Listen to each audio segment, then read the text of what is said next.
The information you're about to receive, to say the least, is very disturbing, very real, and above all, will prepare you for understanding some of the strange, newsworthy events that seem to be a daily occurrence, like Heaven's Gate, Jonestown, the rise in serial killings, mass suicide, and destructive religious cults, with the common denominator of tonight's topic, mind control. Our first speaker tonight is the co-author of the bestseller Transformation of America. Mark Phillips has appeared on over 400 radio and television productions. He writes for motion pictures and is respected authority worldwide within mental health circles on recovering survivors from this ultimate intrusion on our last remaining freedom, thought. Mark's presentation will include a history of mind control, his professional association with it, and how he rescued Cathy O'Brien from the mind control program, and she'll be our next speaker this evening. Immediately following Mark's presentation, Cathy O'Brien is the only vocal recovered survivor of the CIA's mind control project. Her validated life story is one you will never forget for as long as your thoughts remain free. Mark and Cathy will answer your questions pertinent to this topic at the conclusion of Cathy's presentation. Only if they are written, no verbal questions, please. They support their work through the sale of their books, videos, and supportive information. So without further ado, I'm very proud to introduce, all the way from Nashville, Tennessee, Mr. Mark Phillips.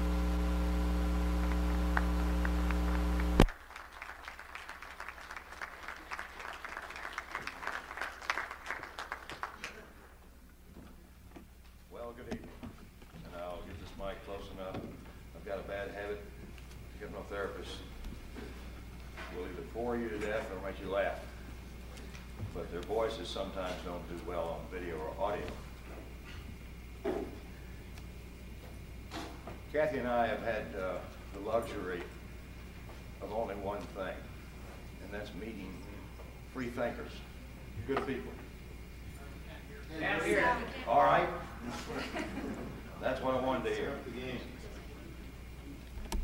I'm a little taller than most. I had the opportunity to meet some incredibly awake people. The people that are in this room tonight really represent a segment of society of what we call free thinkers. They're also part of that 5% that ultimately lead the 95% of our population. How many of you heard David Icke's presentation in this room? A good many of you did. David is one of those enlightened people who has a message that he not only delivers quite professionally and extraordinarily well, but it leaves an effect on people that actually opens up some neuron pathways in their brain, as a NASA scientist would call it.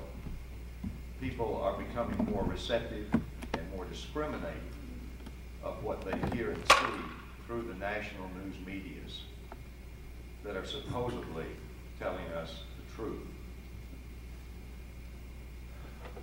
The information that you're going to be getting tonight, needless to say, is pleasant. It's certainly not entertaining. We'll try to make it as palatable as humanly possible. This has taken some time, and you folks are in a wonderful position of being recipients of our information in a much more palatable form than we originally presented it. See, we spent about 5.5 years on a circuit educating law enforcement and mental health, because we were certified to teach in a number of states in the United States. Psychiatrists, psychologists, mental health workers, policemen, and lawyers for their continuing education credits that are required for them to maintain their licenses. These are wonderful people. They're brilliant. Some of them are have the capacity for actually thinking for themselves, and looking beyond that which they were programmed in school and by their newspapers. But they are not the true, or they don't represent the true faction of the free thinkers that Cathy and I have, as I said, had the luxury of getting to know these past 2 years. Our book, Transformation of America, rivals any Stephen King novel for its horror. Much of the proof of the book is backed with what we had at the time, 27,000 evidences. Now these are photographs, these are pornographic films and still pictures. They are affidavits, letters from her users. They are hard proofs that could support us in any court of law. But we have been denied access to all litigation under the 1947 U.S. National Security Act for reasons of national security. The information you're going to hear tonight is the reason why they don't want us in court.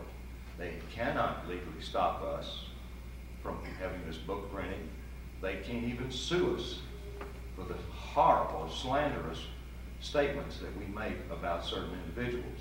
Certain individuals who, by the way, are quite recognized as litigants. They will sue anybody that opens their mouth about them, but they will not, because they cannot sue us.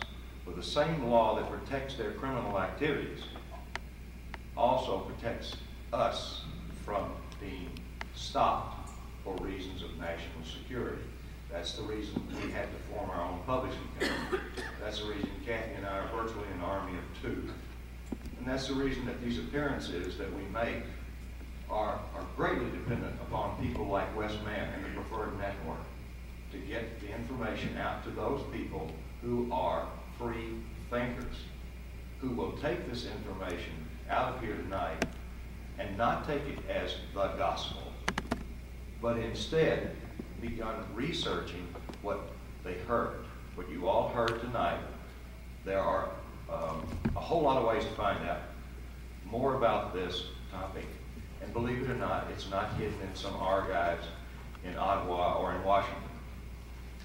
It is available in your medical libraries and your public libraries if you know where to look. Now, I'm going to start out by, first of all, since I'm not really to be the focus of this seminar tonight, one more time I want to thank each and every one of you for being here from the bottom of my heart. Those of you who we know by correspondence, some of you are here, others are just new faces that we know, that we hope we will hear from you again. Our name and address for our personal address is in the book, Transformation. We'd like to sign a book for each and every one of you. We'd like for you to encourage others to read it, not to necessarily cost your friendship or your relationship with these people, because this information should be outside their realm of experience. I hope and I wish, and I would like to fantasize, that not one person in this room, which I happen to know better, has ever been affected by this terrible, terrible menace, this invisible menace that is plaguing society as we know it today. My credibility I will establish by giving you a thumbnail sketch of who I am and where I come from. But more importantly than that is the information that I'll impart to you through giving you a brief, very brief thumbnail history of what mind control is, and I'll try to cover as much as humanly possible in this short time that I have on this podium, because I want to turn it over to the person who has a message for you that each and every one of you need to know. The information that I'm going to supply you is only a roadmap.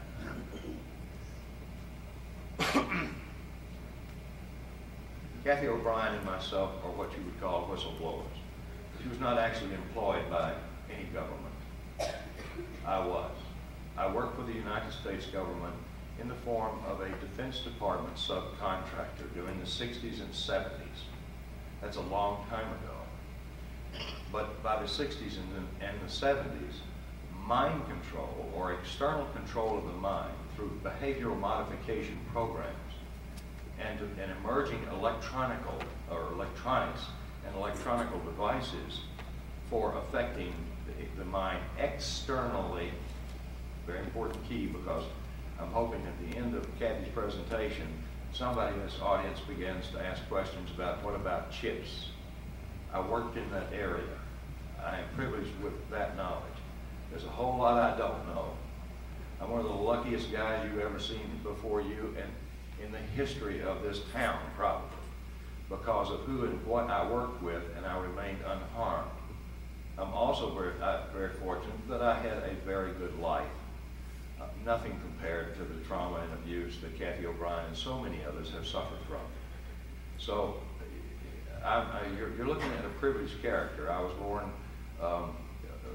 in a family of means, and frankly, all my life I've been very successful in business. Even by the time I was 28, I was quite wealthy independently, without any nest egg to start with. I wanted to do it all on my own. I've enjoyed life very much. But now, since meeting Cathy O'Brien less than a decade ago, my life has changed a complete 360 degrees, or I should say 359. Mind control began long before I was born. I was born in 1943 in Nashville, Tennessee. My parents were the descendants of the people who founded the city. The state capitol hosts a bust of my great-great-grandfather.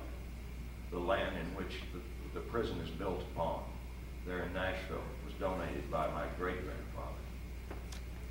I go back all the way as far as I can go, almost to the time that first one of my relatives landed and slept in a cave with the Indians. And that's not a joke, it really happened. No one in my family has ever served in the military, oddly enough. They did not buy their way out during the Revolution. They did not buy their way out during the Confederate War. It has just happened that no one has ever served in it.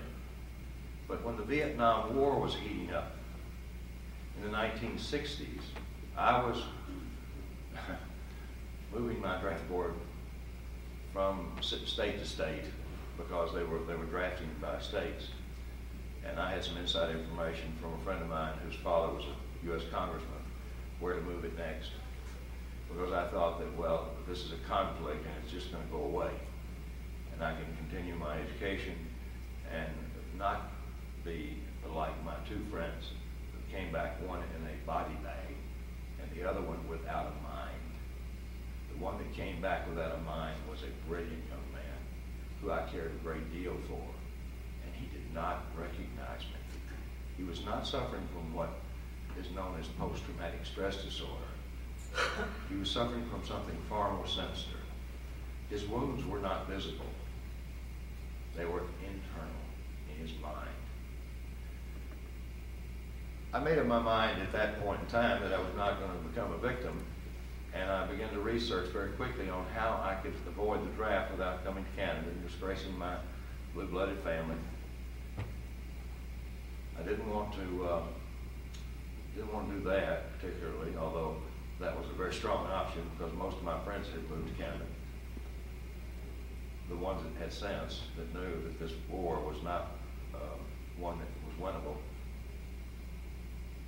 So I chose to look for a job, and I was offered an opportunity after applying at a number of different companies with a company known as the Ampex Corporation out of Redwood City, California. At that time, they employed about 30,000 people. They were an electronics manufacturer both for consumer electronics and for Defense Department, particularly in aviation electronics. They worked alongside with Boeing, McDonnell Douglas, the Rand Corporation, all of the normal military complex defense subcontractors. I was going to be working for the Ampex Corporation, but I was going to be wearing two hats, one visible, one invisible. They spent about 3 months of my my life, I was running out of money too, by the way, and patience, testing me. I was being tested psychologically. And these tests were occurring about every other day. I was not being paid for them until into the second month. At that point in time, they started paying me just to show up for the test. I was tested by a psychiatrist and psychologist in 2 separate locations in the city of Atlanta, Georgia, where I was at that time residing. After about 3 months, and I understood there were well over 200 candidates for the job that I wanted, because everybody wanted to escape the draft. And they knew that working for the Defense Department would do that. I was selected for the position, that of an engineer. My friends, I can barely balance a checkbook. I don't even know what a slide rule does. I had benefit of a lot of education in other areas, but I have not a mathematical mind. So I thought it was absolutely ridiculous that they give me this job as an engineer, except for the fact that I was an engineer in a most peculiar way. No one had to know I had to find out what an EE was, because everybody kept asking me, where'd you get your EE from? I didn't even know that that was a degree of electronic engineering. But with a little tutoring from my boss, he convinced me that I was going to have a wonderful opportunity to learn more about what all my testing showed, and that was mind-brain function. And that I had the capacity for being able to use both sides of my brain simultaneously. Now, most doctors, medical doctors, have that capacity. It's developed. It's taught to them in med school. All of us have the capacity to some degree. It is a genetic thing, and some people are literally born with it. I was obviously born with it, because I certainly hadn't had any academic affiliations that would have helped me understand that type of mind-brain function. You see, my mother had suffered a tragic head injury when I was a small child and lost a little more than a third of her brain. And since it was in the lower brainstem area, it was her logic section on the left side of her head. So I was real interested in mind-brain function because as a dutiful son, I would like to have seen my mother have her remaining days as a highly functional, normal person who didn't project everything in life through her emotions. And my father was a businessman. He worked very, very hard, but he's chronic alcoholic. And his ability to communicate emotionally was zero. So here I had conflicting sides. One person who was totally lacking in emotions, and the other person who was totally lacking in logic. And it was a very confusing thing to me, so much so that I was labeled retarded until I was actually almost a preteen, because I could not speak. My brain would not help me vocalize. I could not speak a sound. I was stuttering so badly that my communication skills, I saw, were going to inevitably either cause me to have suicide because I couldn't function in society, or become a total recluse. So I began pursuing things that would help me be able to articulate, and I began memorizing dictionaries and this sort of thing, but also began using a mirror to form words. And I was shown a way of actually circumventing this stuttering problem that I had by a certain thought process. And in the process of learning how not to stutter, I also learned how to communicate with my own subconscious mind. I'm sure that most of you in this room, if I ask you individually, do you know about the fact that you have a conscious mind and a subconscious mind, would agree with me. Well, there are some things that you need to know about those two minds that you have. One, your conscious mind is what you critically analyze with. It's what you think with. Your subconscious mind is where all the information is stored that you have decided to retain through critical analysis. And your subconscious mind is the smart one, except it has no ability to critically analyze. It's highly suggestible, and it will, in fact, be totally literal in nature. You see, our language, particularly the English language, is such that one word has many meanings. Languages are designed that way. Now, what I'm going to tell you in a moment about the history of mind control, you'll be able to refer back to that statement. After working with the Ampex Corporation for a while, I befriended a number of people. I was working in mental institutions, and I was working in prison systems, federal, state, some county. I was working in NASA facilities, and I was nothing more than a very well, high-paid suit gopher. All I did was stand there and wait until a particular file, film, or video was produced, or in some cases, dictation on an audio tape. And it went into a red bag, and I made sure, I was the guy that made sure that that bag made it to Fort George Meade, Maryland, and or other places like Cornell and the Sanford Research Institute. And these places were think tanks. They were developing what Adolf Hitler considered the ultimate weapon. You see, Adolf Hitler had a focus, and he had a passion, just like George Bush said. And Nero, he wanted a one-world order. Now, I'm not up here to talk about politics tonight. I'm not up here to talk about even personalities. And I would appreciate it if there's any personalities that you don't like in politics, you address Cathy with it. She's probably had experience with it. I remain neutral. I worked in a position where I saw there was no two-party system when I worked for the government. Because after leaving Ampex Corporation, I was recruited by a group of NASA scientists who were handed a piece of technology as a going-away retirement present that they would develop called telemetry. It was for measuring body functions and transmitting this information over short or long distances. So that I was under the impression that it was a spin-off of our work with astronauts, knowing what their heart rate was, their blood pressure, blah, blah, blah, as they were being hurled through space at 25,000 miles per hour. Telemetry has, at that time, unlimited potential for benefiting mankind. As a matter of fact, I saw it only in a beneficial way. As a matter of fact, when I was around those mental institutions and the Yerkes Primate Center, which, by the way, is comprised their patient, or their apes, and I worked also in Dinner Key, which won't show up on your Rand McNally maps, but if you look in some of your library maps, you'll find it. It's in Florida. It's called Dinner Key.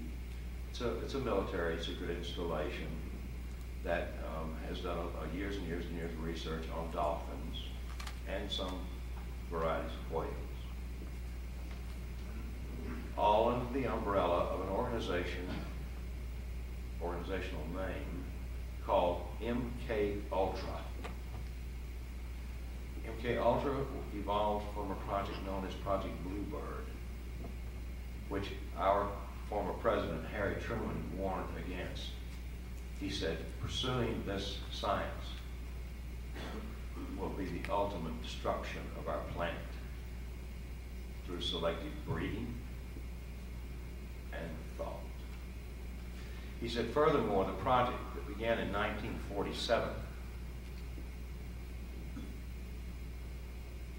right after the National Security Act became law, was a project called Project Paperclip. The reason I mention it now is because after laser systems and electronics had developed some consumer-reliant projects and had done the necessary research and development on some projects for the Rand Corporation, Motorola, GE, and other companies that were developing microchips for implant purposes, not to control your minds, to know where you are. The mind control chips and the mind control efforts are efforts to surgically implant people so that they can control their behavior.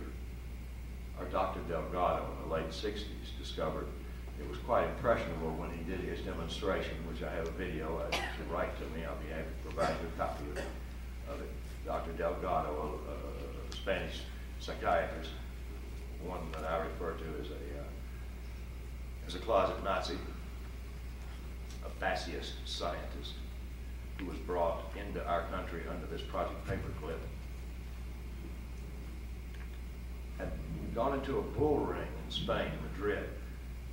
Here's this little petite scientist, bespectacled, typical Freudian beard, if I remember correctly. And he had this little black box with an antenna coming out of the top of it. And this huge, ugly bull comes out into the ring. Well, the bull, of course, is going to do what bulls do and charge anything that's standing in their way that moves. And the bull pawed the ground a few times and targeted Dr. Delgado and was just beginning to begin his charge when Dr. Delgado pushes a button on this little black box, this little thin, appeared to be an FM antenna. The bull stopped the charge and began grazing in the dust of that arena. This is pretty impressive. He made the bull forget what he was doing. He made the bull go back to a state of mind, if you will, that was primitive. Food intake. What was he there for? Well, if he couldn't remember, he must be there to eat. So what if there was nothing to eat? The dust looked just fine, because in the bull's mind, he was seeing grass. Not that Dr. Delgado's instrument had implanted that thought. It's just that bulls are not Leo bright.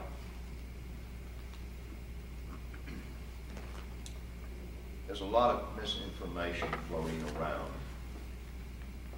And I'm sure there are those of you who wonder how in the world Cathy O'Brien and I are still alive if we're telling the truth about some of the stuff regarding the technologies. But let me give you a clue on something. Two things: we've never delivered the same presentation twice. We don't use cards. We don't use rehearsals. I have never rehearsed with her, ever, in all these years. And it is impossible, thank God, to repeat a lie if it becomes complex with details over and over again, because it will evolve and change. If you look at any of the 400, 500, 600 videos of Cathy and I that are floating around, you'll find that every single one of them have basically the same elements in them as far as information goes. And the details are there, but it will still be a very different presentation. This is impossible to do, whether you're a pro or him. It can only be done if you're telling the truth. Truth lives a wretched life, but it will always survive a lie. And we encourage each and every one of you to investigate that which we speak of tonight. Well, when Dr. Delgado gave his demonstration, it impressed very few people, because the purposes of mind control was for behavioral modification. And what I saw in the prison systems and at the NASA locations and at the Arcades primate centers was behavior that some of the folks had brain damage from automobile accidents, from any variety of things, or some of them were genetic defects. And I saw some incredible cures with drugs, hypnosis, electronics, primarily electronics. The stuff that I saw, I knew would revolutionize mental health, because it is the youngest of all the healing arts, and it is the one most lacking in information because of the two founders of it. And don't any one of you get nasty with me about Jung and Freud. But if you look at what they taught, and if any of you have gone to school and studied psychiatry from the psychological standpoint of it, you would be very, very amazed at how backward some of these therapy regimens or suggestions are. That's the reason that I belong to an organization called the International Society for the Study of Dissociation. This is a conglomeration of truth-seeking physicians. I'm one of the very few fellows that was invited early on into it that's not academically entitled to be there. You should be a psychiatrist. You should be a psychologist.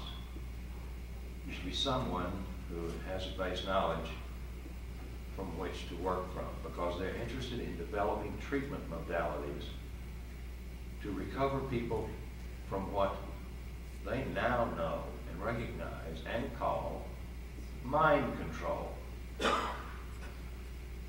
Now, when we think of someone else controlling our mind, we think of how we can build resistance to it. Well, some of the information you're going to be given tonight is going to be very helpful. Most of the information as far as that part of our presentation is confined, because in our workshops we do vocal interactive. In our seminars we answer questions only written. There's a reason for that.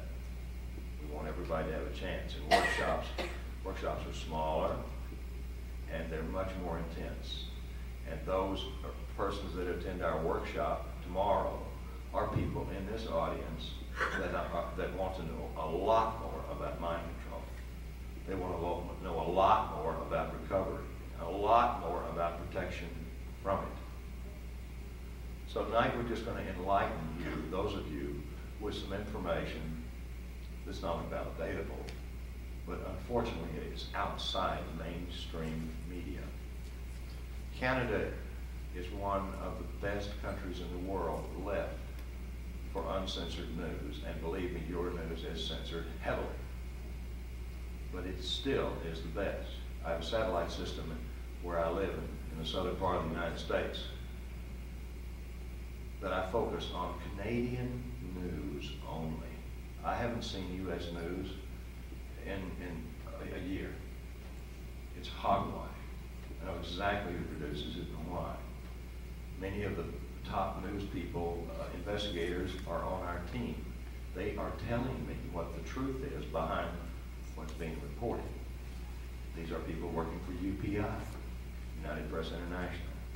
These are people working in positions of the military, in civilian capacity, working for many of the major newspaper chains like Cathy, which is USA Today, who, by the way, my father retired from. Information control, my friends, is a form of mind control. All of us, every single one of us, me included, is a victim of. Management of secrets is the key to information control and controlling the masses. I want to finish up my own history because I'd like very much to impart the rest of this story so that all of this begins to give you a clearer picture of what we're up against. And believe you me, I'm not a messenger of bad news that you're going to walk out of here depressed and say, oh my God, or let's go lynch one of those rascals. That's not the key. We've got to evolve, not revolt. And those of you in here, believe it or not, are going to lead 95% of the people, even when they shake their heads and scub their toes and say, well, if what you say is true, we're all doomed. Believe you me, their subconscious is filing the information, and they will react when the time is appropriate, and you'll probably never be thanked. This is not a thankless job, but it will ensure the fact that our species will survive, and it will ensure the fact that the offspring that you have and love so much will have a much better world in which to reside. After laser systems and electronics did its little shooting star thing and the stock went across the counter and everybody got rich but me, but I did have a good deal. I'm not complaining. I was their director of marketing. I was their interface between certain functions of the State Department because we were exchanging a lot of information with other countries. I didn't even know there was a Cold War going on because it dealt with KGB in your country. And they made no bones about it. I did not work for the CIA at that time. I worked for a different branch of intelligence. At that point in time, I learned that if Canadian intelligence was so secret that they didn't even want the population to know the initials of the organization. I thought that rather odd, since everybody knows what the CIA was, except Mark Phillips. Because I was recruited by a company known as Capital International Airways. Considered at that point the world's largest supplemental. They were doing between $500 and $800 million a year, flying military airlift command flights and charter flights all over the world. We had 26 offices worldwide, and we were flying primarily large, at that time considered jumbo, large DC-8 Strategy 63s. My experience was that of a very straight position. It wasn't until about 1990 that I was contacted by a Washington correspondent by the name of Linda Hunt, who had just completed a book that she had spent 10 years researching on a project that Harry Truman said that if it didn't stop in 1950, that by the year 2000, the world as he knew it would cease to exist. And there would be a group of strong elitists with the minds of a Nazi that would selectively decide who they were going to share the planet with. He said, this project must stop. But you see, Capital International Airways, by the way, was born in 1947 as well. Most of their staff held extraordinarily high clearances within the government. My boss founded 2 CIA carriers, Air America, which some of you have heard about, and also a U.S. Forestry Service, supposedly, airline called Evergreen, which is now a worldwide shipper. And the rest of them had worked for other CIA infiltrated airlines, like Flying Tigers. I was the only non-airline person working there, but my shadow, as I prefer to call this fellow, who had more or less guided my career in all the right directions. He was a friend whom I never knew much about, except that he was always around at the right times. He told me about this job at Capital International Airways, and since I didn't like to see the surgeries that I was involved with, I did not want to go to work for the Rand Corporation or General Medical or any of the other medical companies that were in the business of manufacturing or perpetuating the manufacturing of these telemetry products, one of which is very common now.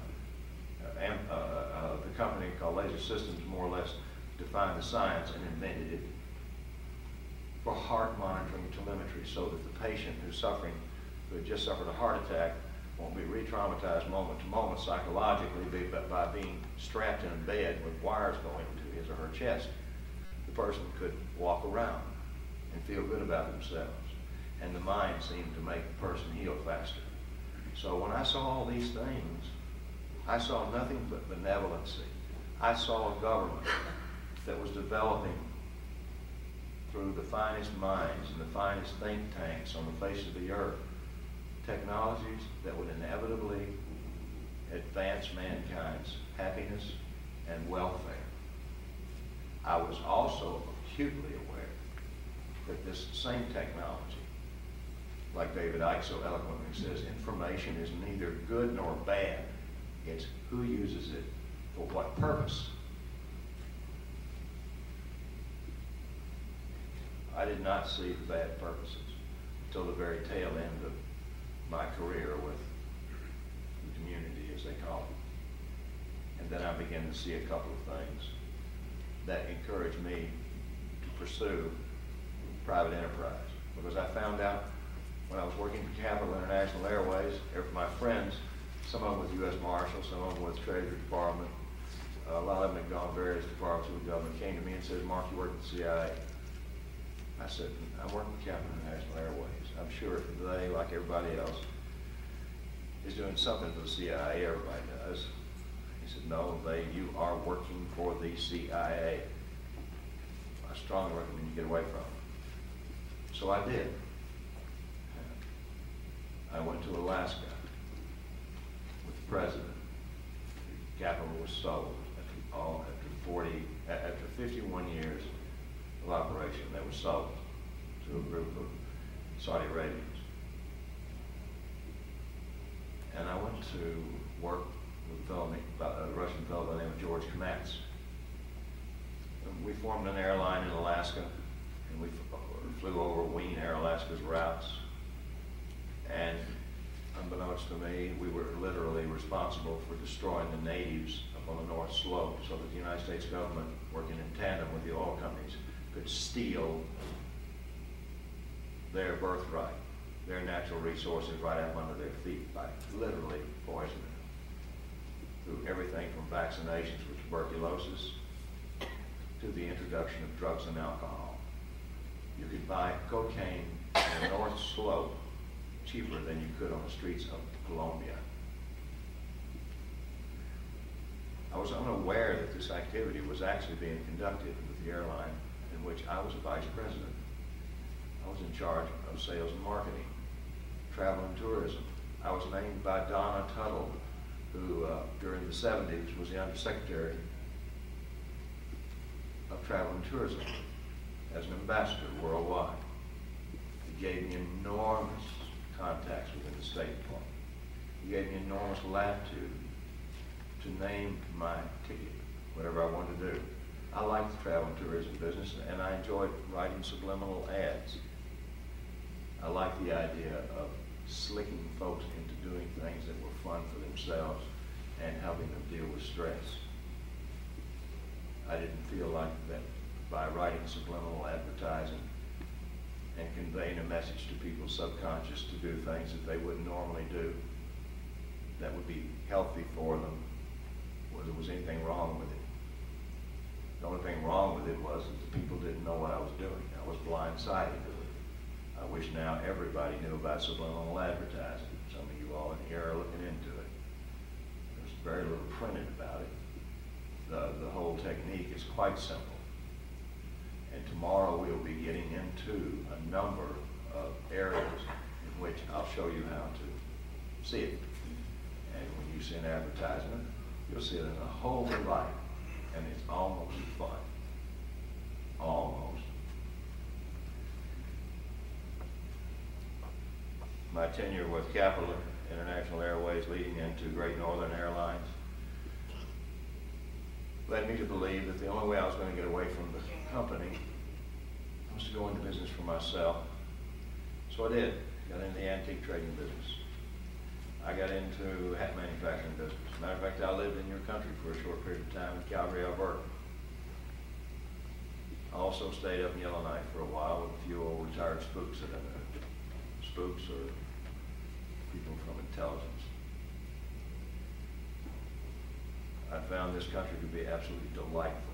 I love the people. I like their attitude, but it disheartened me back in those days even, and that was in the 80s, that the folks were not really awake. So I chose to go back to my hometown of Tennessee, where so much had been written about me publicly in the newspapers, and I got an opportunity, as a matter of fact, several of them, to put big companies or little companies together to form big companies, joint venture corporations. And one fellow came along, who was a country music entertainer by the name of Alex Houston, who's a ventriloquist, stage hypnotist, kind of a nobody, MC, that had apparently saved a lot of money, a lot of money. And he wanted someone to help him form a joint venture company with China. Well, I told him, here's the way I operate, and yes, I will draw up a marketing plan, business plan, and I will present it. But in order for me to do this, there has to be one of two things happen. Either has to be a whole lot of money up front, or I have to be president of the company. Then I'll get my money on the back end. But I have to be in control. So he agreed with no reluctancy to allow me to become president of a corporation called Uniphase. And we've developed a product manufacturing company making these great big capacitor systems for reducing the electrical bills and the electrical consumption for China's, one of their leading wannabe exports in the mining industry, where they were having to lose production every other day by shutting their mines down because they lack power. This would help. And the ministry, particularly the military, who owns, by the way, anything dealing with metal in China, and they own the mining industry, was becoming increasingly aware that technology could definitely pull them out of the hole, and they did not want to be owned by the rest of the Western world. They wanted to keep their balance of trade equal, because they had opened those proverbial bamboo doors, or curtains, as they call them. And they wanted to be an equal trade partner. But since they were not a real consumer-oriented society, they were more interested, and they did not want their people to become capitalists. They were more interested in some of the technologies. And in order to get some of the technologies, they were going to have to trade some natural resources. In order to trade a natural resource, they had to get darn things out of the ground. So we formed a very successful business corporation. Their initial order to the business was $31 million. They paid me a little over $1 million for my work in setting the two companies together. I had a Hong Kong liaison, business partner, who to this day I hold in extraordinary regard. And this is kind of an enigma, but he was an arms dealer. Matter of fact, he owned a ship line that did nothing but ship silkworm missiles all over the world. Matter of fact, while he and I were working together one day, one of his ships got blown up by U.S. ships while I was in China. Most embarrassing.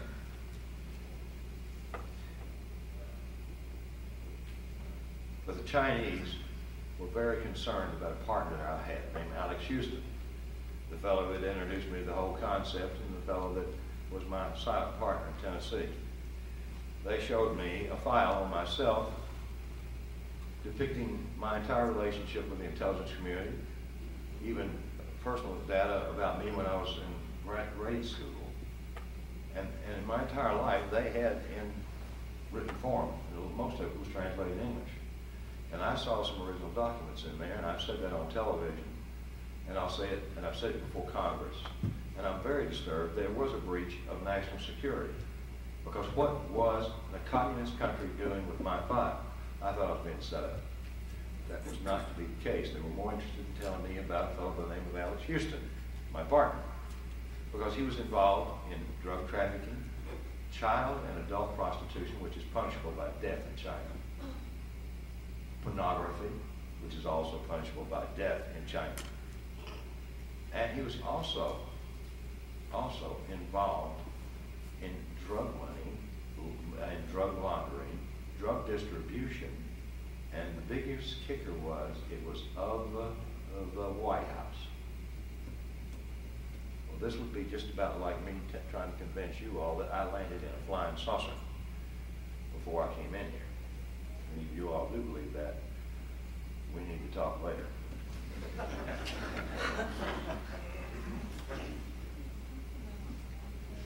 West man drives like he thinks he's in a flying saucer. But he didn't drive us tonight, thank God. Excuse me, Wes. The information that I was shown, including pictures of Alex Houston having sex with a small child and an expression on the child's face, since I had never been exposed to pedophilia, I'd never even seen that kind of pornography, kind of was a setback trauma thing. And I said, what do you want me to do? They said, get rid of it. I said, well, in spite of what you've seen on Western television, particularly the Westerns, I think what you're insinuating I can't do. He said, what? He said, what is that? I said, kill him. He said, no, we never suggested that. I said, well, that was my first feeling after seeing those pictures and seeing the documentation to back up what you're saying. He said, no, we just want you to buy him out. I said, well, wait just a minute, fellas. You've only signed the contract. The letter of credit for me to draw my 1.1 some on about 1.2 million out of which I had about 900,000 was old Uncle Mark's money. But you see, when you join these companies together, you put up a lot of money. It takes a lot of money, a lot of payoffs, a lot of legal work. And I funded that stuff, a lot of it. Alex Houston funded a lot of it. So he was going to get his money and I was going to get mine, or at least a big chunk of it back. By the way, Alex Houston's choice of banks was not the choice of the Chinese. Alex insisted we put it in the Bank of Credit and Commerce in New York. I preferred to put it in a different bank, but since I was going to draw it out pretty quick, I didn't really care. I was going to move it to another bank. BCCI, anybody know who they are? Well, there was a world scandal. They were the CIA's drug laundering bank, and they cost the world literally tens of billions of dollars in monies that decent people had invested using their banks that were scattered all over the world.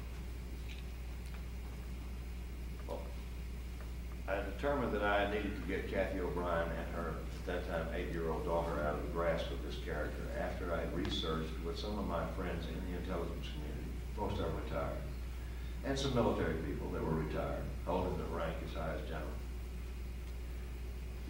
And I was informed that this mind control stuff that I had been exposed to in the 60s and 70s was fully operational. Well, I knew it was operational then, but only on an espionage basis and only on an espionage basis.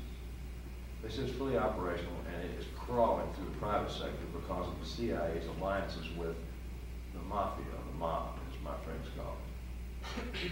That they had taken over the drug business to fund their black budget operations so that they could covertly, literally, control the world. And I said, why on earth would anybody want to control the world? You got all these mixed cultures and all these different ideas. They said because communications are changing. We are becoming a global economy. Whether we like the idea of a one world order, and they didn't use that word, whether we like the idea of a global union, I think is actually the word that was used, and the potential for having one omnipotent leader, it's upon us, it's happening, and we've got to evolve through it, and there's no stopping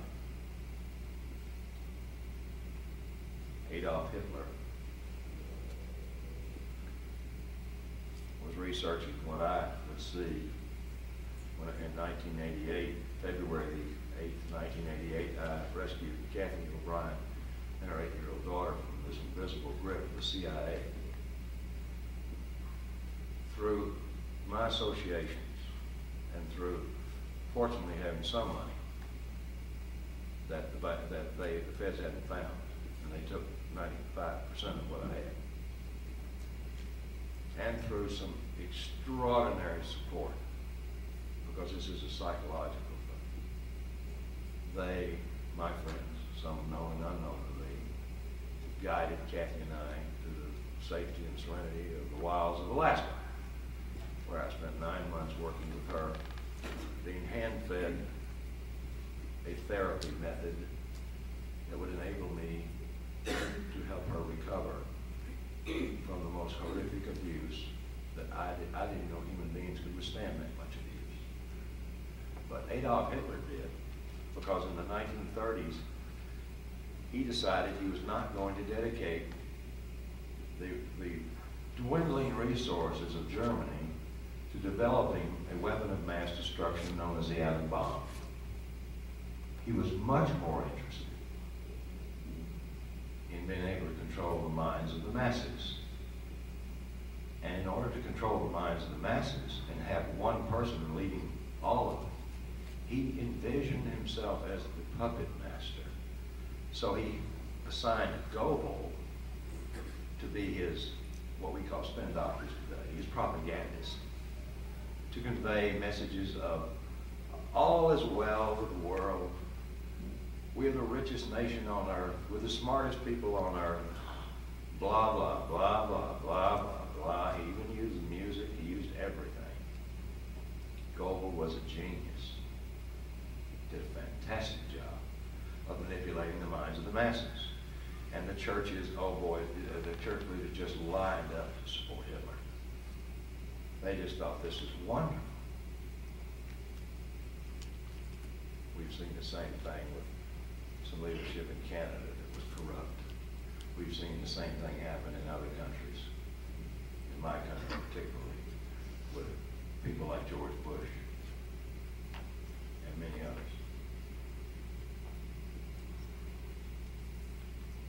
Adolf Hitler signed his right-hand man to do something what Adolf Hitler considered the most secret of all of the technologies. And we hear about all this German technology of inventing space machines that Hitler could zip back and forth to Uranus and back. That's another joke. I can't tell. But all aside, he was developing control because he did not want to destroy the globe with nuclear technology. He just wanted the people under his domain.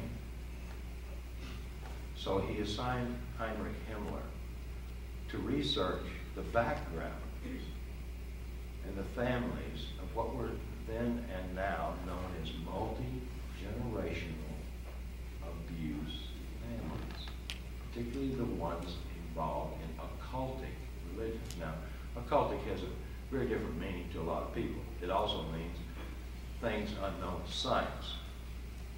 You see, religion picks up where science leaves off. Superstition takes over where science leaves off. That's how we as humans fill in the gaps.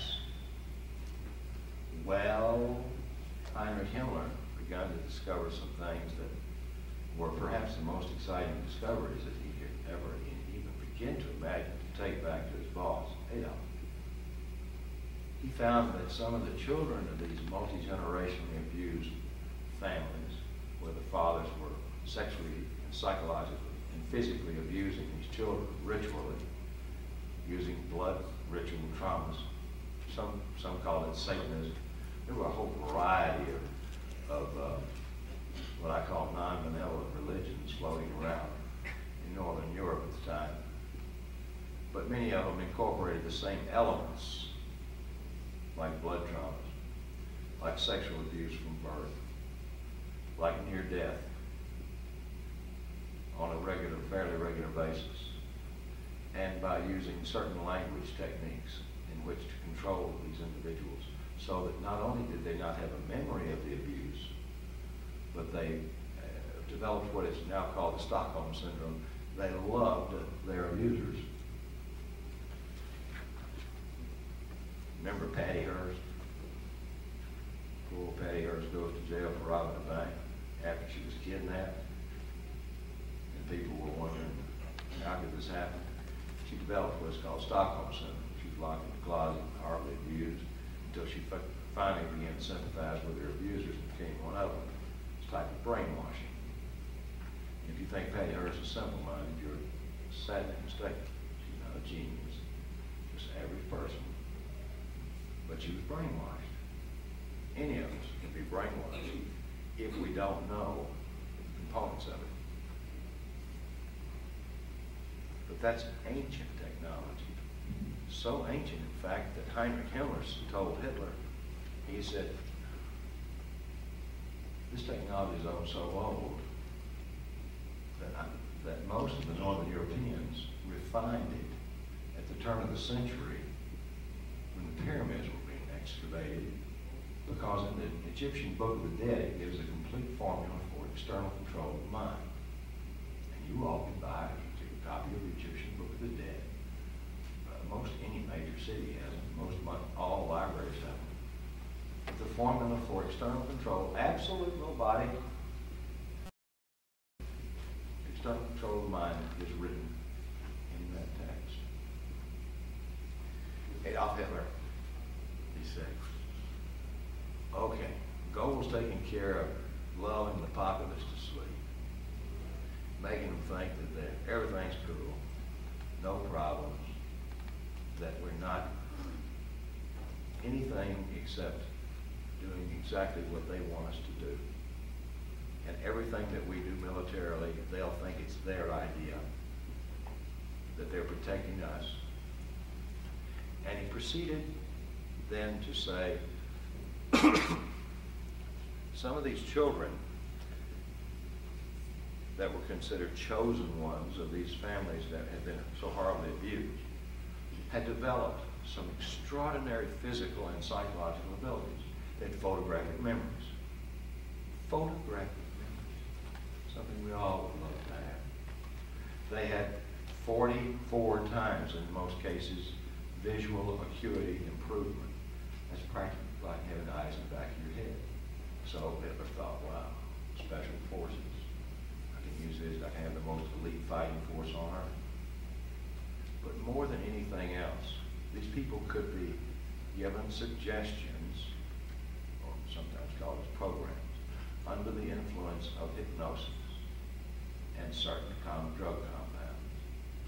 And these programs could be triggered out into action by any established means of triggers. Just like a computer, when you access a program, you've got to know how to get past or get into your computer through a code, a set of codes. Well, there are also a set of codes used triggers in which to access someone's memory of a certain event that has been compartmentalized due to trauma or due to drugs.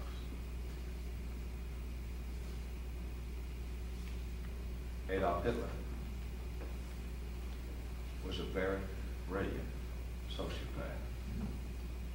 Sociopaths makes the best leaders because they seem so dynamic, so believable, and so utterly focused.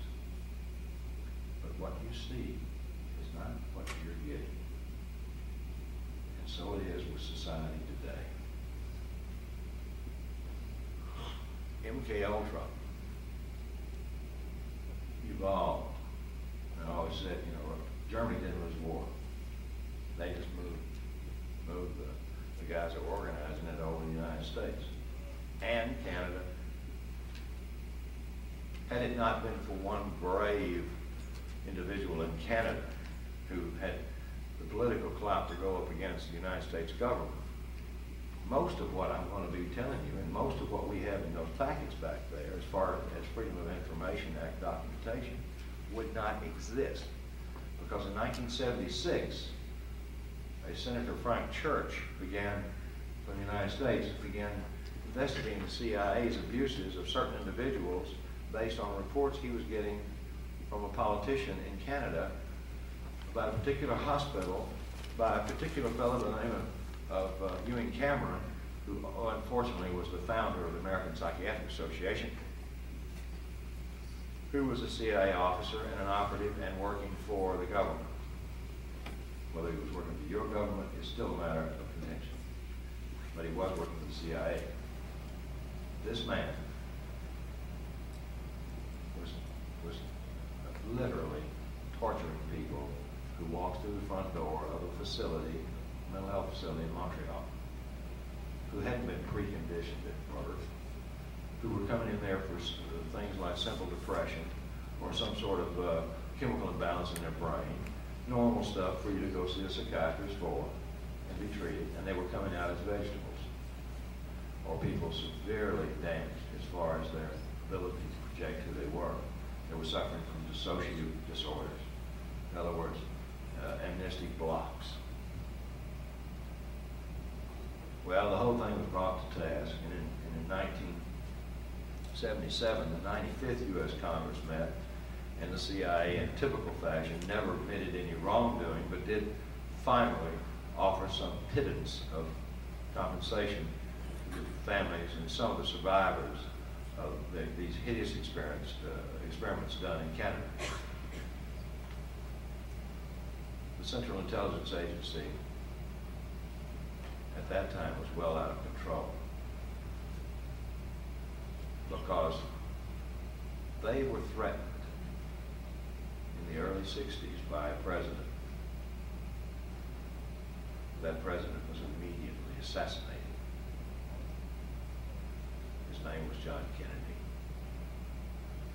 It is well known among the people who think conspiracies don't even exist. And by the way, the government prosecutes more people for conspiracy than anything else, and then they say, don't believe in conspiracy stuff. We're not talking about a conspiracy here, folks. We're talking about a criminal organization. It's wide open. The streets in my country are flooded with drugs. Our television, our motion pictures are flooded with misinformation, trauma. They're desensitizing the population and have been for several generations so that we will accept this new world order, this United Nations, this effort to protect us and what's left or of remnants of our families or our personal possessions. They're destabilizing us through what is known as psychological warfare. We are all victims of it. But going back to Hitler's idea with taking some of these chosen ones, the children of these multi-generationally abused families who had some of these extraordinary talents, he was going to educate them in the finest schools all over the world. He was also going to place them in positions of extreme power, like the president and prime minister of each and every region or country. And he would be invisibly pulling their strings. One man would be in control of the world. That was his fantasy. That fantasy was nothing new. Nero had the fantasy. Lots of folks have had it.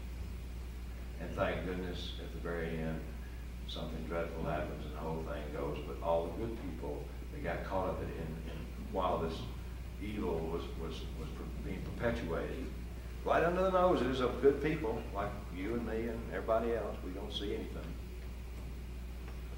until we wake up.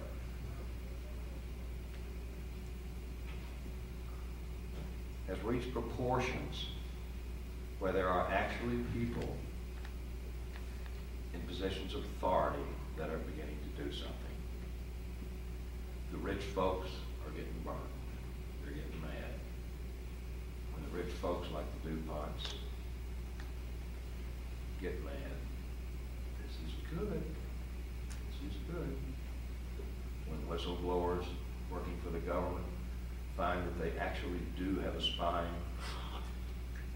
and they actually find out if they'll keep their mouth shut about harassment and not get out there for some badge of courage and say, well, here's what the government's done to me just so I could be here tonight.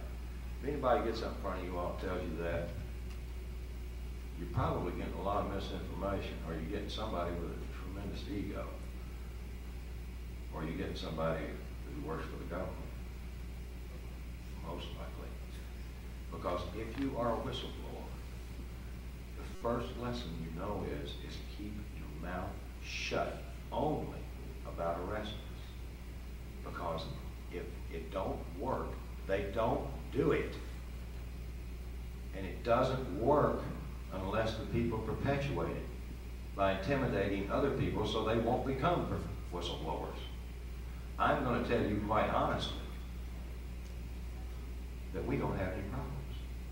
It's not because we're misinformation officers. And it's not because I'm oblivious. It's because in the beginning, when they harassed the living hell out of us, I refused to talk about it.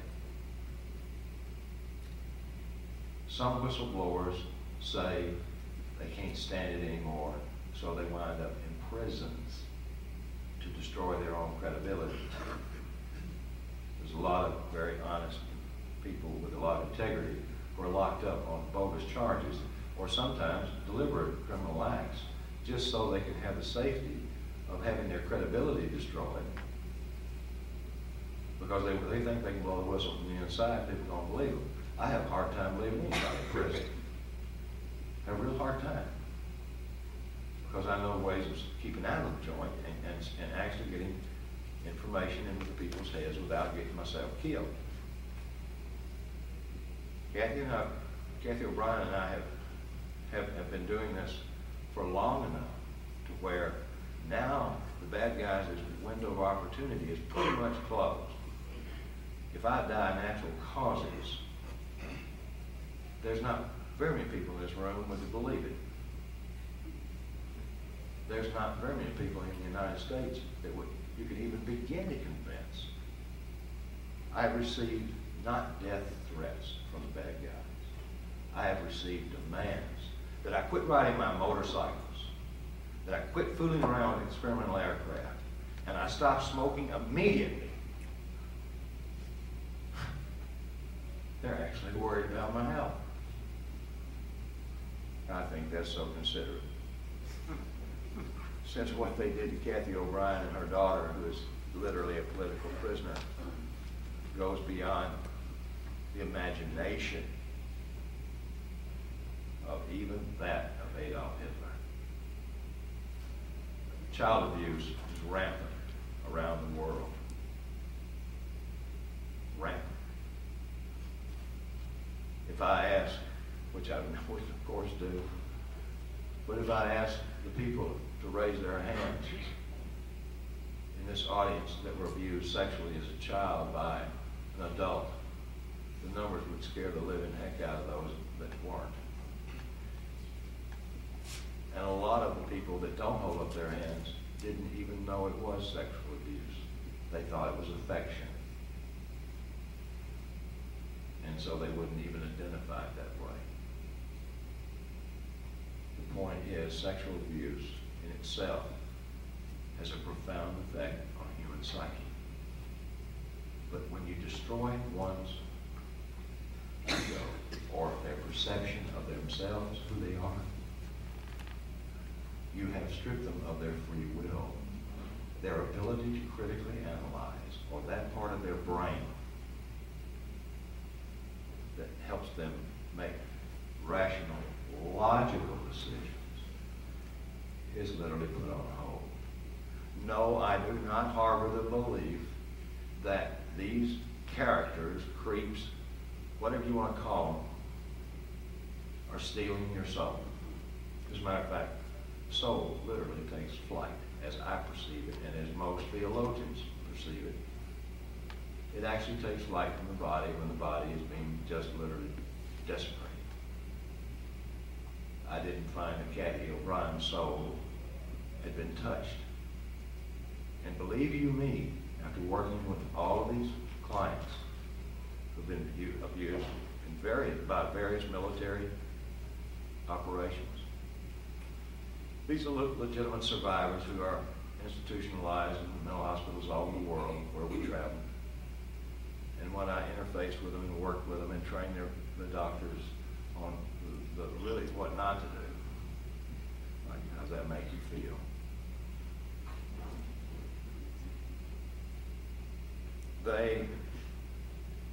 The patients taught me something. They're people. And some of them recovered are some of the biggest jerks you ever knew in your life. They would have been jerks anyway. The poor things just had been abused under my control. That jerk part of their personality, I believe, is relative to their soul or to their soul expression. I hope it's soul expression. But once they're given free will, they're not very nice people, some of them. Some of them are like Cathy O'Brien, who I'm very prejudiced towards, but I think probably is as close to being perfect as anybody I've ever met. But she is an individual. She has free thought. She and I are together 24 hours a day, 7 days a week. I'm a very reclusive person. I was hired by the government because I could keep a secret. I was also hired by the government because I stayed to myself. This is totally alien to my personality to be out here in front of you people telling secrets that I was sworn to protect. and that I felt at that time I had an obligation to humanity for it to be released through our medical academia in a way in which doctors could evolve slowly instead of this information all coming out one time being piled on. But this operation that I belong to, called the International Society for the Study of Dissociation, is a group of doctors who are, for the most part, very concerned on helping these people recover. Because in 1980, there were 200 cases that had been diagnosed of this disorder worldwide throughout history. In 1990, there were 250,000 in the United States and Canada. By 1995, 2.5 million people had been diagnosed. And it is roughly estimated by both the American Psychiatric and American Psychological Association and the Canadian Psychological Associations that represents 1 out of 11 people walking around. This is a frightening statistic. It's one that you need to know about, and it's one that we hope that we can impart as much information while we're in your area today and tomorrow. So at this point, without further ado, I would like to introduce a person who has truly survived hell, a person who I respect, and a person whom I believe you'll find to be as normal as whatever normal means. But more than that, a person who is connected with her spirituality and the person who rescued me, Cathy O'Brien.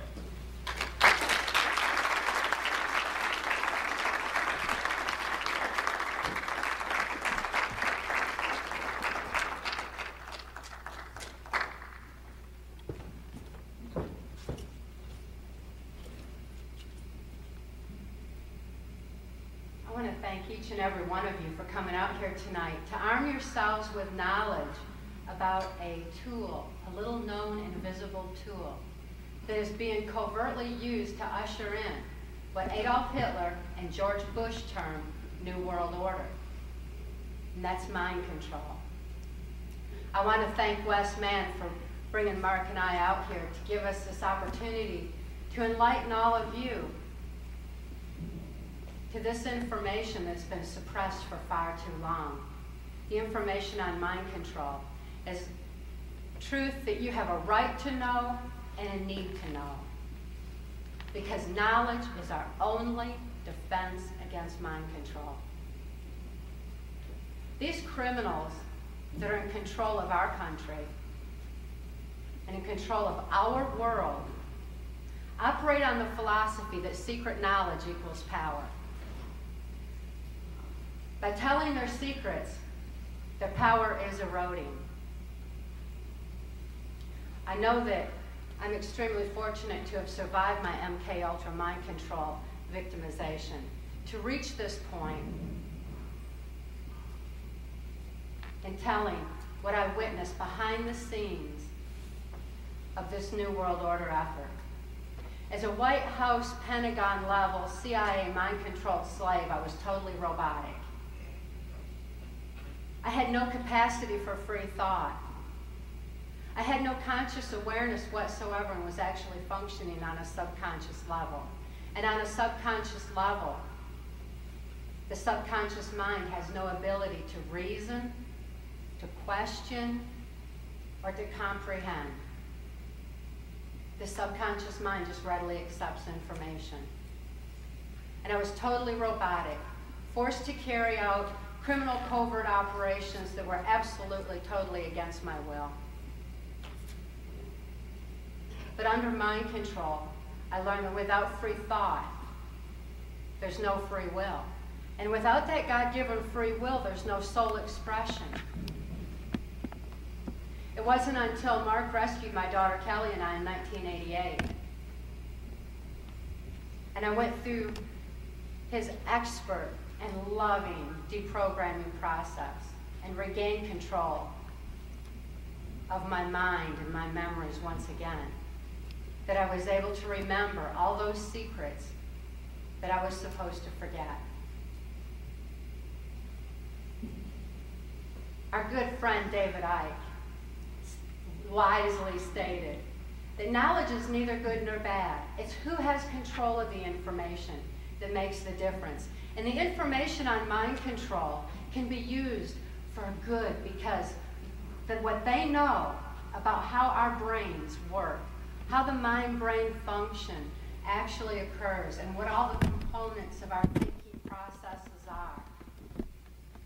When good people have that information, I am really excited at the prospect of the evolvement, the giant leap of evolvement that humanity is going to experience. Because when we consider the fact that we only use 10% of our brain, what does the rest of our brain hold? What possibilities are there for us? Those criminals who are manipulating all of us have insightful information pertaining to how the mind-brain function works in absolute detail. And once we have that information and use it for good,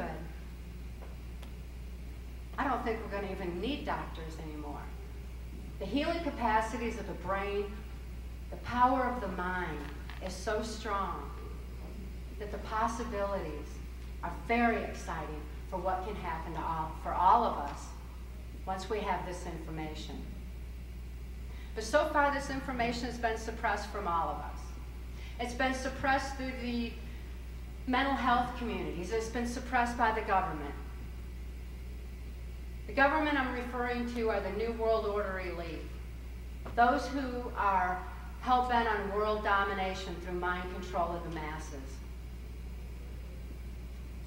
They have kept this information up from us so that they could manipulate us all. It's time that the moral majority of the United States, Canada, and the world had this information. I feel so fortunate to have survived to reach this point. And now that I'm in control of my own mind and have free will, it's my choice to provide you with the facts of exactly what mind control entails. Because once you have the understanding of the components of mind control, then you will be armed against it. It's as though there's an evolution in the brain when that awareness of exactly what you're supposed to watch out for is in place. You're able to protect yourself against mind manipulation of all forms. My trauma-based, mind-controlled, total, absolute robotic victimization was extreme. And although the information is horrific, it's certainly no more horrific than what we see happening in society today. There's turmoil globally as people are beginning to wake up from the controls that they've been under for so long.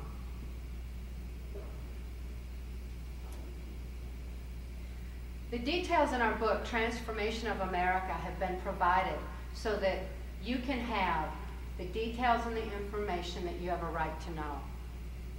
The names that I named in Transformation of America have been named not so I can say that, oh, I had sex with so-and-so at the White House or whatever.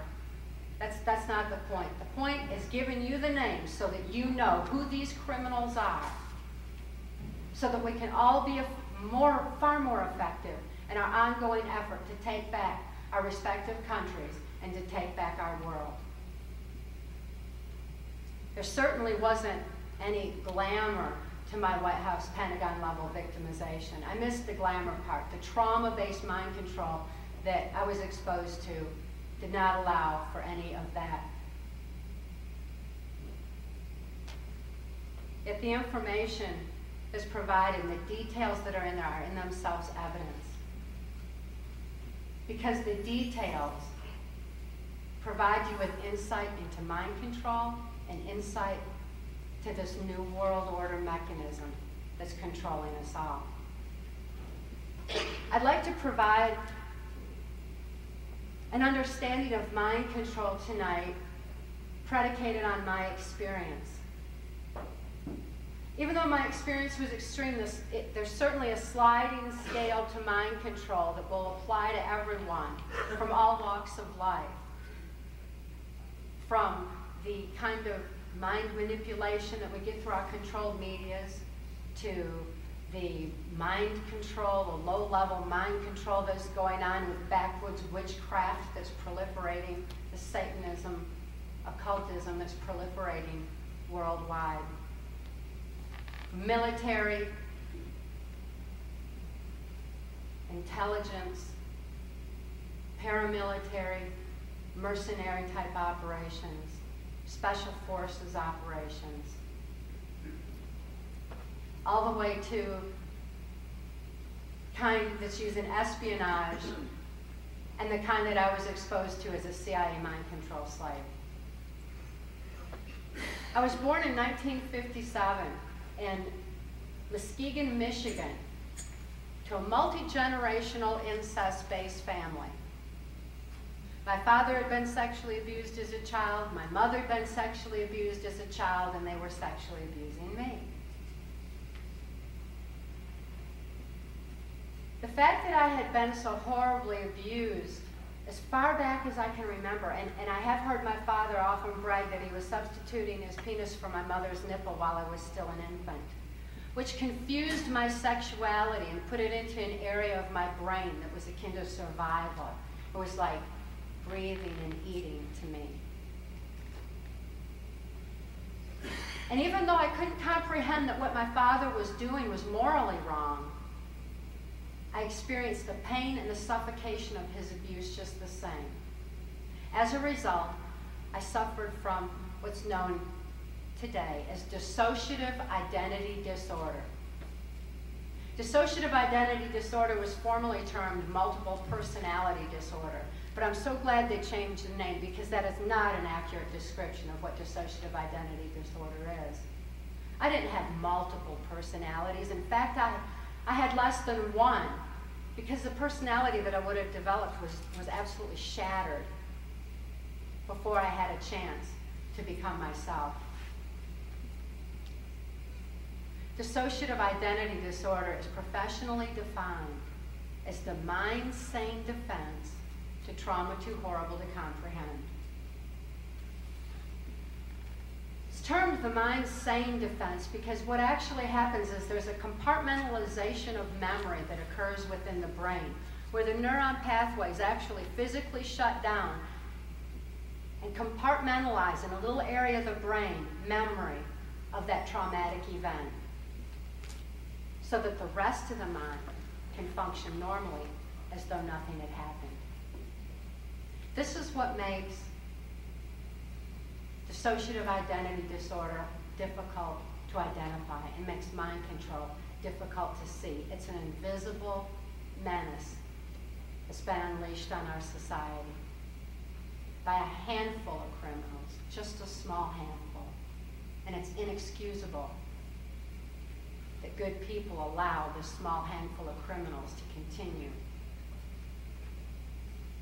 their reign of terror and reign of power on all of us.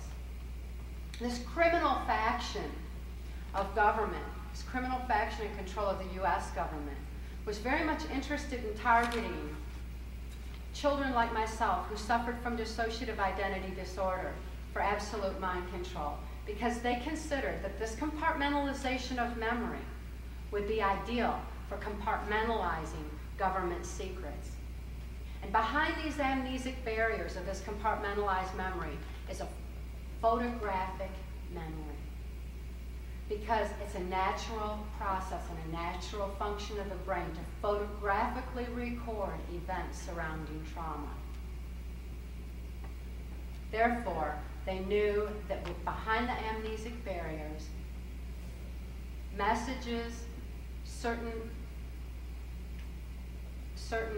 orders would be photographically recalled when accessed.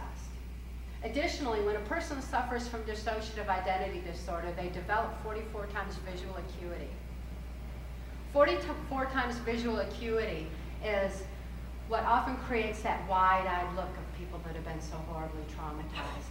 It's as though they have eyes in the back of their head and they're trying to absorb everything from all around them so that they can see that horrible trauma before it happens and somehow defend themselves against it.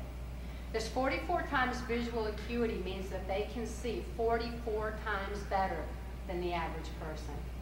This was certainly targeted for mercenary and paramilitary operations, military intelligence, and espionage, because when a person has that kind of pinpoint vision, they'd be far more likely to hit their targets when they're shooting. Additionally, compartmentalized memory. If memory is being compartmentalized into different areas of the brain and a person's functioning through this compartmentalized memory, they don't remember what happened before. And therefore, they don't know to be tired. They don't know to be worn out. They don't know to be exhausted. And therefore, they feel just as fresh as if they hadn't done anything yet. So physical endurance is increased dramatically with dissociative identity disorder. My father had a 6th grade education and was earning his living as a worm digger, and supplemented the family income with child pornography that he was making of me and distributing it through the local Michigan Mafia child pornography ring. Now, these criminal politicians that were interested in New World Order controls through mind control of the masses were looking for children like myself within the child pornography ring, because any child that was subjected to child pornography would be so horribly traumatized that they would be suffering from dissociative identity disorder. Therefore, they actually sanctioned this criminal operation so that they could target children like myself. That's how I became a chosen one, or a prime candidate for the CIA's MKUltra mind control project. My father was caught sending child pornography, a bestiality film of me and my Uncle Sam's dog Buster, through the U.S. mails. This perverse film was confiscated. And my father was approached. I was just 6 years old at the time. And my father was approached and told that he could receive immunity from prosecution if he would agree to sell me into the project. Of course my father agreed. Not only that, but he was so excited because he felt like the government actually condoned child abuse, that the government actually condoned incest. So much so that he went on to have 5 more children to raise in the project. There were 7 of us in all. My brothers and sisters are far less fortunate than I am. Because under MKUltra mind control, there's no capacity to even think to escape. It takes someone with the fortitude and the intelligence of Mark Phillips to come in and rescue them. They're waiting for the day that people wake up to the reality of mind control and stop not only their abuse, but the abuse of so many other mind control survivors that are out there. They remain to date under my father's control. Once my father agreed to sell me into this MKUltra project, the local Michigan politician who was actually sanctioning the criminal activity of this child pornography ring came to my father and explained to him how to raise me according to government specifications. This politician was Gerald Ford. This is the same Gerald Ford that went on to become the first unelected president of the United States.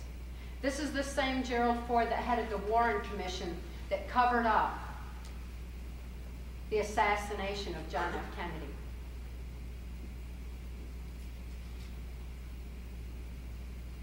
Gerald Ford explained to my father the components of mind control, the severe psychological and physical traumas that I was exposed to caused my conscious mind to take flight, leaving my subconscious mind open to manipulation, which when combined with a regimen of sleep, food and water deprivation left my mind wide open to their controls. One of the first things that my father was instructed to do was to take me to Mackinac Island, Michigan, where the Michigan governor's mansion is located. At that time, the governor of Michigan was George Romney. George Romney was very much aware of MKUltra mind control and very much interested in implementing mind control on a grand scale. It was at Mackinac Island, Michigan, that I was prostituted to various politicians to fulfill their perversions, because they never dreamed that one day I would be able to think, to tell about those perversions, about their pedophile perversions with a little child. One politician that I met in Mackinac Island, Michigan, in the summer of 1968, was then Canadian Prime Minister Pierre Trudeau. Pierre Trudeau was very much interested in implementing mind control of the masses because Pierre Trudeau is a professed Jesuit. Jesuits are the intelligence arm of the Catholic Vatican. And there was a criminal faction of the Jesuits that was very much interested in the Catholic Church being the one world church in the New World Order. And they firmly believed in mind control. This is not to say that all Catholics are bad. That's absurd. It's not to say that all CIA is bad or that all American politicians or Canadian politicians are bad. There's good and bad in everything. There was a very definite criminal faction whose agenda was to implement this New World Order, this world dominance effort. And Pierre Trudeau was one who was very much interested in this aspect. He knew about the effects of trauma on the human mind. It was at Mackinac Island, Michigan that I heard conversations between he and Governor Romney pertaining to mind control. And although I was just a little child and couldn't comprehend it, nor could I comprehend it because of my victimization and the trauma that I was enduring at the time, it was through the deprogramming process and writing out my memories of exactly what I heard verbatim, photographically, as recorded in my brain, that I began to understand what those conversations entailed. The conversations pertain to how the Catholics had long since learned the effects of trauma on the human mind through such things as the Spanish Inquisition and the Crusaders and the events that were happening long, long ago. But they had kept a record of the effects of the trauma and how the human mind responded to it. That information, combined with what the CIA had gleaned from the Hitler-Himmler research, merged together to make a very powerful form of absolute robotic mind control. Now, this was back in 1968. Since then, technology has advanced tremendously, as has mind control capabilities. But the trauma-based mind control that I was exposed to involved Catholic traumas. I was being raised in the Catholic Church. We belonged to Muskegon St. Francis de Sales Church, which was heavily involved in MKUltra activities. The Jesuit influence in the church was working in conjunction with the CIA and the US government and the Canadian government for mind control purposes. By the time I made my first communion, I was 13 years old. I was exposed to a ritual afterwards, an occult ritual that they termed the right to remain silent. That's spelled R-I-T-E, as in ritual. This blood ritual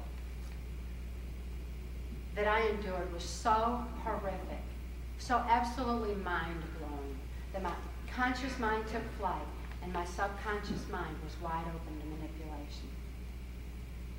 It was at that point that I lost control of my mind.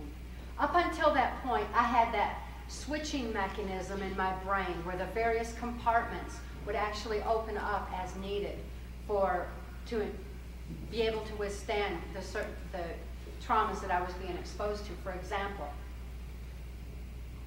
when my father came in to sexually abuse me, the part of me that had dealt with the sexual abuse in the past, the neuron pathways of my brain actually physically opened up so that the part of me that dealt with that could deal with it again and again and again as needed.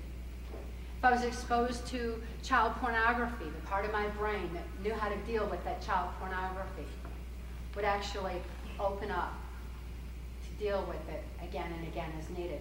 When I saw my father at the dinner table, or we were just doing routine things around the house, I didn't think of the sexual abuse that I'd been exposed to. It was compartmentalized. It was often another part of my brain. But when he unzipped his pants, the part of my brain that dealt with it opened up. And that was a natural switching mechanism that it goes with dissociative identity disorder and is the mind's sane defense to trauma too horrible to comprehend. With this right to remain silent through hypnotic language, or NLP, the neuro-linguistic programming, expert mind manipulation was put into place where they took control of the switching mechanisms through a series of hypnotic codes, keys, and triggers, and or hand signals. They could access the different compartments of my brain. They could program those different compartments to carry out those certain government operations or to fulfill certain perversions according to their controls. I no longer had the capacity to switch to deal with various abuses on my own. Up until that point, I had been able to have free thought on occasion. I remember thinking how I wish that there was some place in the world where people didn't abuse each other. I was hoping that I could have 10 children of my own. I wanted 10. It was just a good Catholic number, I don't know. But I wanted to have 10 children, all my own to raise, because I knew those 10 children would never be abused and I could take good care of them and just love them. Because my whole environment was just saturated with incest, child abuse, mind control. And yet I'd had that capacity to hope until that right to remain silent. Until the right to remain silent, I could make decisions, taking from the different perceptions that were formulated in the different compartments of my brain. And I'd hear my voice arguing back and forth in my head in order to make a decision. And I'd pull all these different perceptions together and actually make some kind of a decision until the right to remain silent. With the right to remain silent, I lost all capacity for free thought. I never had a free thought anymore. I had no ability to even hope for a place where people acted in love. With that right to remain silent, I no longer heard my voice arguing in my head. From that point on, all I could hear was the voices of my abusers instructing me on exactly what it was that I was supposed to do.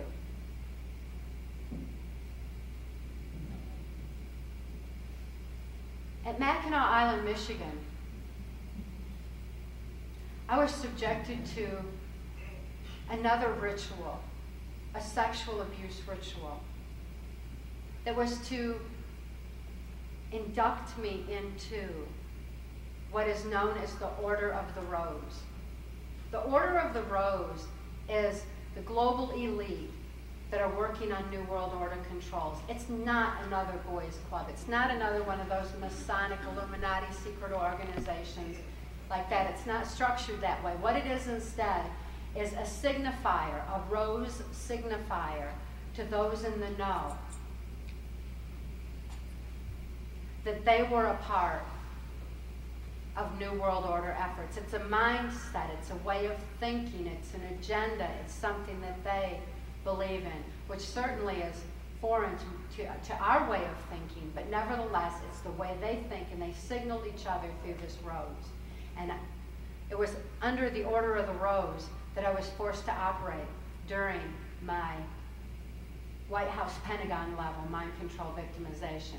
Pierre Trudeau is a noted member of the Order of the Rose, as is Governor Romney. And Pierre Trudeau was part of the sexual abuse, the trauma, and used his expertise of manipulating minds to control my mind and to thrust me into this Order of the Rose. My exposure to Pierre Trudeau was very limited in numbers of times that I saw him, but nevertheless, the impact that he had on my victimization was very significant.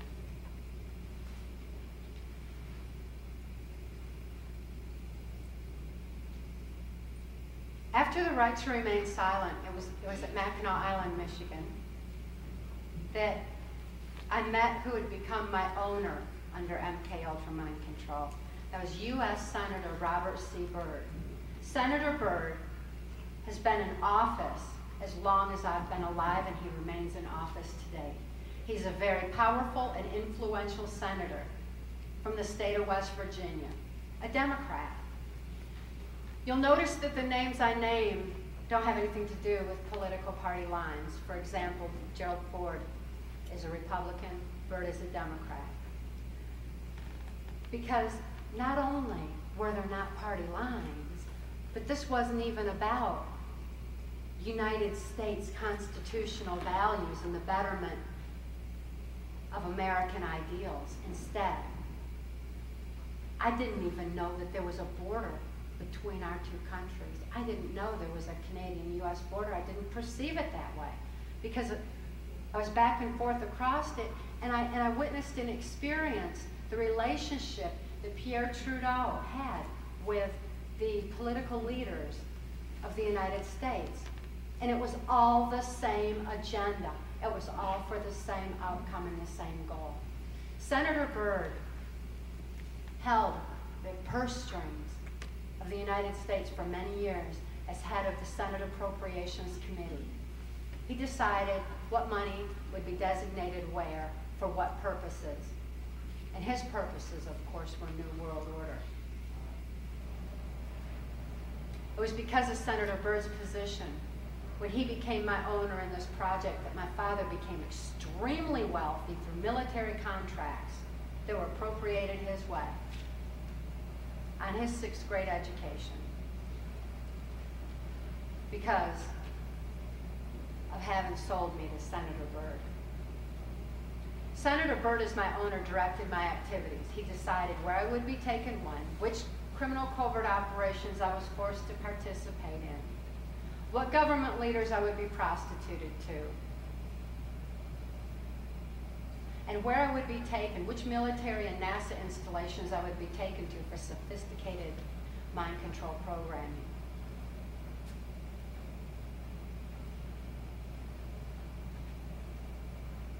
Senator Byrd directed my activities throughout my victimization. It was Senator Byrd who ordered that I be sent to Muskegon Catholic Central High School, which was heavily involved in the initial groundwork for what would later be known as Global Education 2000. Global Education 2000 was being implemented worldwide, and the Catholic CIA influence in Muskegon Catholic Central was ideal for a test ground for this kind of activity because I was subjected to occult ritual in the school chapel, which left my mind photographic to absorb the information in the school system. I got straight A's. I did real good in the school, but I didn't have any ability to critically use any of the information that I had. I had no creativity with it. I couldn't critically analyze it. I just robotically accepted it in, just like some kind of a tape recorder, some kind of a machine. It was while I was at Muskegon Catholic Central that Gerald Ford went into the office of president.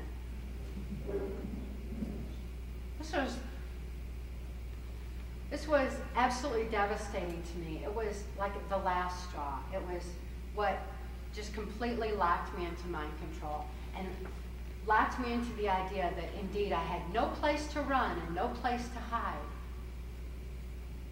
as they'd conditioned me to believe.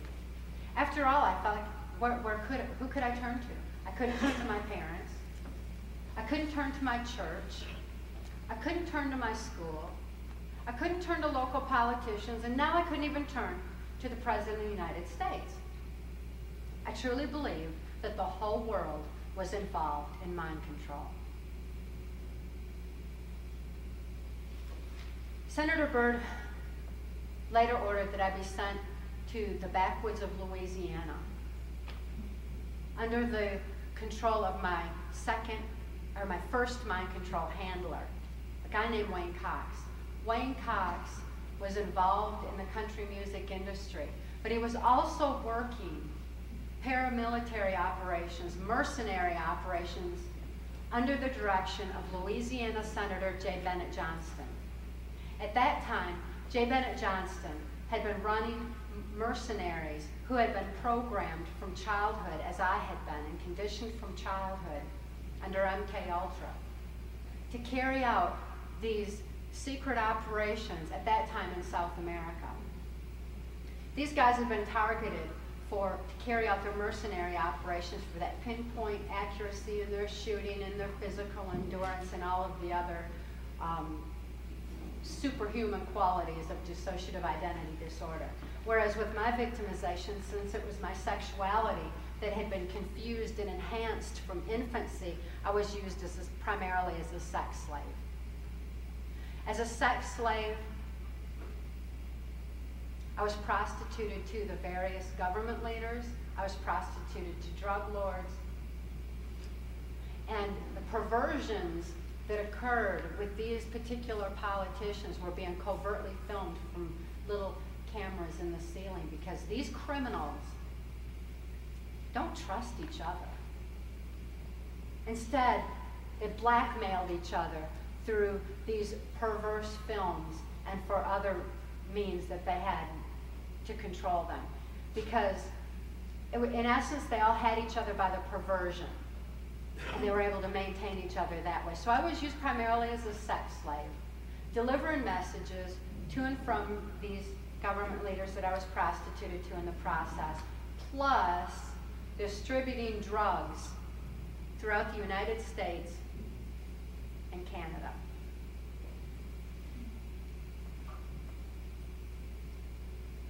In Louisiana, Wayne Cox was an occult serial killer who was being used to provide a trauma base for mind control for these certain mercenary operations under J. Bennett Johnston's direction. Senator Byrd wanted me to be exposed to more occult traumatization to create a whole bunch of those little compartments in my mind so that I could be programmed in all kinds of various ways for the different operations that I'd be forced to carry out during the Reagan-Bush administration. Once my mind had been prepared, it was 1978, and I was exposed to J. Bennett Johnston at that time. Senator Johnston's intelligence level was just really high up there. It was beyond my realm to comprehend, especially under mind control, but it was just incomprehensible intelligence. It really seemed alien to me. And he told me, he said, "I'm an alien." I was part of the Philadelphia experiment, and when that ship disappeared, it came back a spaceship. Now, this air-water reversal is in keeping with a NASA theme that is used heavily.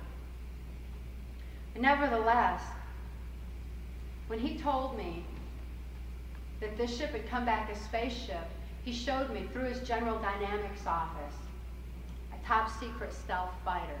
In 1978, this was still classified information. It wasn't available in the newspapers for sure. It wasn't available in college textbooks or anything that I was exposed to. So when I saw this triangular ship, it looked alien to me. J. Bennett Johnston wanted me to believe that he was an alien in order that I feel totally helpless, as though what was happening to me was beyond my realm to affect. The same way that the occult traumatizations that I experienced with these demons and devils, and in fact these were people, but nevertheless they were telling us demons and devils to make me feel like there was nothing I could do to affect it. We all need to be aware that these criminals know how we think. They know that we're all limited in our thought by our own perceptions and our own life experiences. These criminals are at least 25 years ahead of us technologically and with information. What's it going to do to all of us when we see what technology that they do have if they reveal it to us today? Consider what's happened in the last 25 years, from the advent of microwave ovens to the computerization, and they've had all this technology to advance their technology through this next 25 years. So when I say they're 25 years ahead of us, that is an understatement. I know from having been on the White House Pentagon level, behind the scenes of the New World Order effort, that there is a very deliberate plan, to make all of us feel totally helpless, to the point where we'll say, come on, New World Order, save us all. When they reveal the technology that they have that is so alien to all of us, bear in mind that they are that far advanced ahead of us, and consider other perceptions, consider other angles, consider that they could be manipulating our minds, consider that this might not be alien after all. I am not saying that there's no such thing as aliens. I'm not saying that at all. Matter of fact, I'd like to believe there's some more intelligent life out there somewhere. But nevertheless, the fact remains that we need to separate the deliberate government misinformation from what's real, so that we can determine what is real in extraterrestrial intelligence.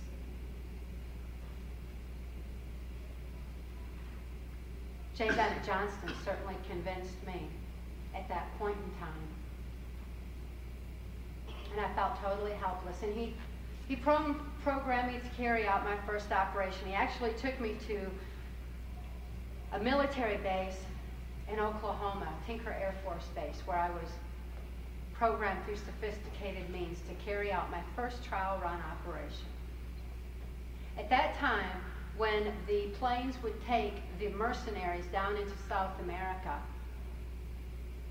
J. Bennett Johnston did not believe that they should come back empty, and these planes came back full of cocaine.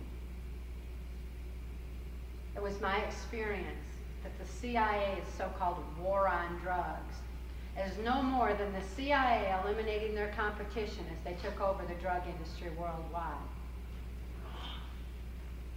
The CIA's war on drugs is being waged on our street corners, not only in the United States, but in Canada and on a global scale. It's turned our streets into a bloodbath because of this enormous excess of drugs that's been brought into our countries. I certainly would not have distributed any drugs had I had any control over my own mind and had my own free will. But at the time I was totally robotic, and I carried out the instructions to take a large quantity of cocaine and deliver it into the neighboring state of Arkansas, to a remote airport in Ouachita Forest that I've since identified as Mena Airport. In 1978, Bill Clinton was governor of Arkansas. Bill Clinton's cocaine operation was already in full swing and was being used as a funding mechanism for the New World Order controls. He was part of the Order of the Rose. He was a part of this ongoing New World Order effort, and he had already established enormous drug routes at that time. I also delivered a personal stash of cocaine to Bill Clinton, along with a message and a packet of information. I watched Bill Clinton cut up 2 lines of the cocaine, and he did inhale. He snorted the cocaine. That wasn't the first time I saw Bill. That was the first time I saw Bill Clinton using cocaine, but it certainly wasn't the last. I saw him using it repeatedly throughout my victimization, right up until 1988 when Mark rescued Kelly and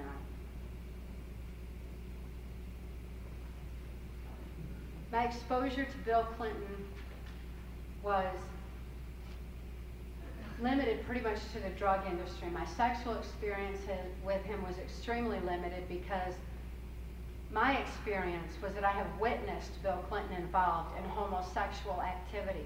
It is my experience that Bill Clinton, like Hillary Clinton, is bisexual, leaning far more towards a homosexual end. It's Hillary Clinton that accessed my sex programming to fulfill her perversions. Hillary Clinton is very much aware of New World Order efforts and is very much a part of Order of the Rose operations. By 1980, my daughter Kelly was born.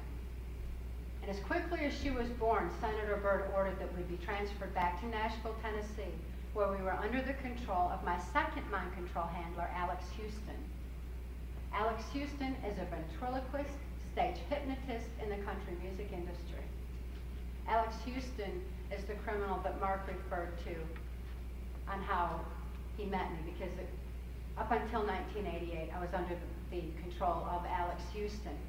As my handler, Alex Houston followed Senator Byrd's directions to ensure that I was in the designated places at specific times so that I would be used to carry out these various criminal covert operations. He also took me to the military and NASA installations for mind control programming as Senator Byrd instructed. Kelly was exposed to sophisticated NASA mind control technology from birth. Her victimization was far more high-tech than mine was, and it's going to take the same high-tech mechanisms to give her full access to her brain again and give her control over her own mind. But the government doesn't want to release this information. If they were to release the antidote for mind control, they would have to admit that it exists. And they don't want to admit that mind control exists because they're wanting to manipulate us all by it.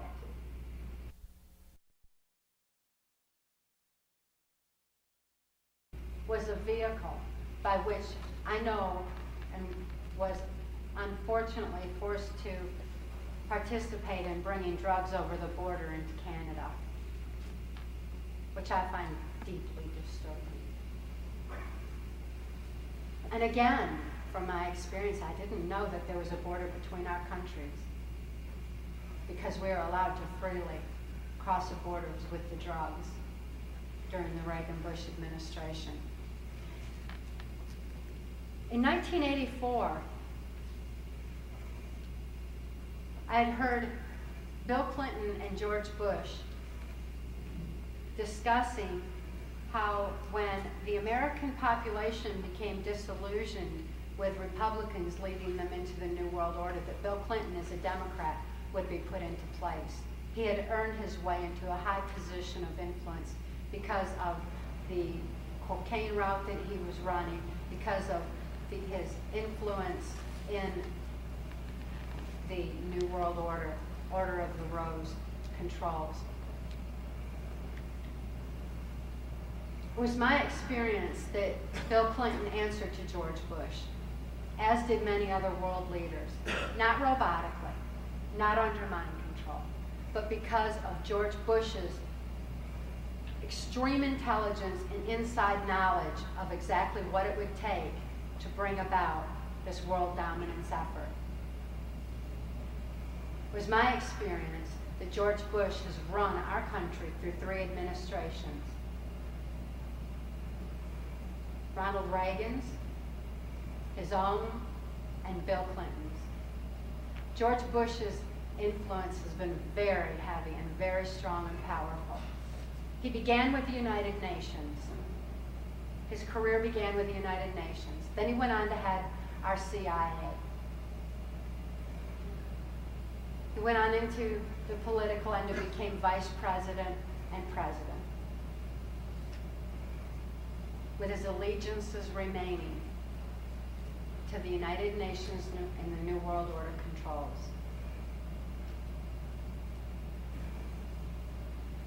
Back at that same time, it was discussed how the groundwork for NAFTA was being laid, and I was forced to participate in this groundwork, all of which is detailed in our book, Transformation of America.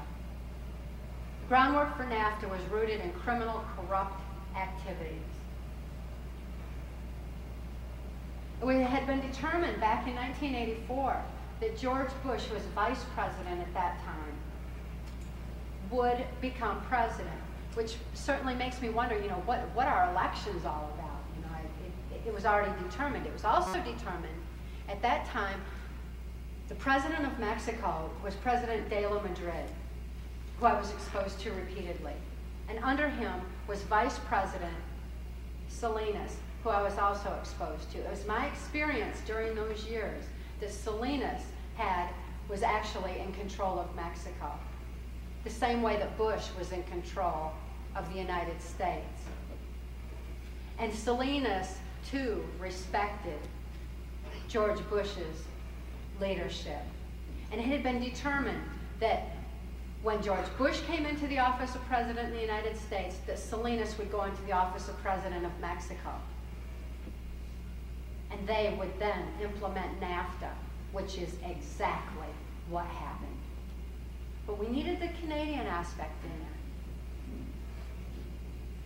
That had already been established. I was exposed to Brian Mulroney on several occasions and was well aware of his involvement and participation in the Order of the Rose. Just like Pierre Trudeau, he too was involved in it.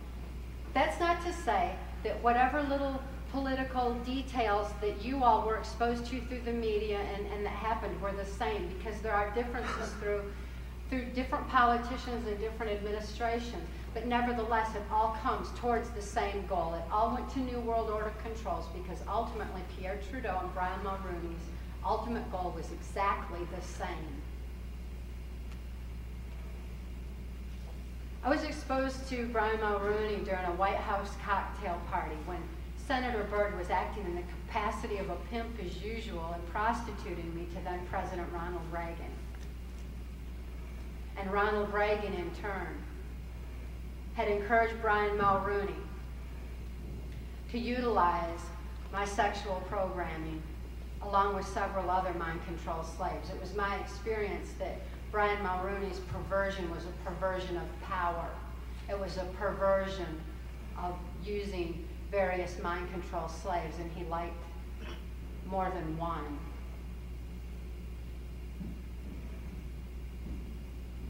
One other mind-controlled slave that I was prostituted to him to had known him and been prostituted repeatedly. He was one of her primary abusers.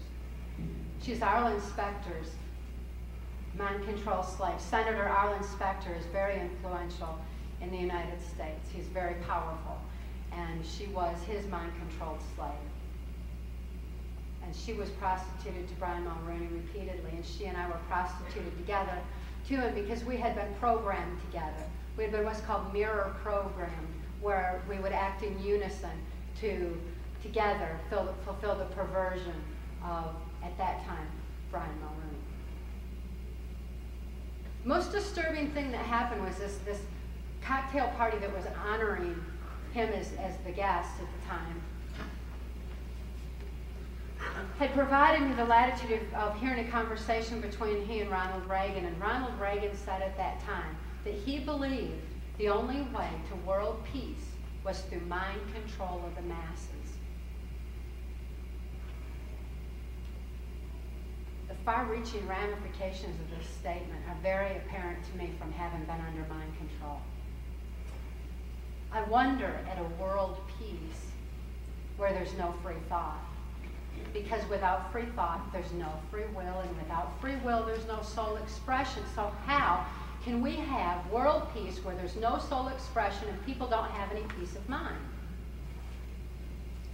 I firmly believe that world peace is going to be a natural occurrence when people realize their soul connection.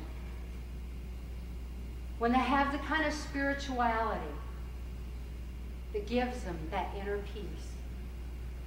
Because when they have inner peace, that's when I believe we'll have world peace. I certainly don't believe that we're going to have world peace through controlling people and turning them into robots the way that Ronald Reagan believed.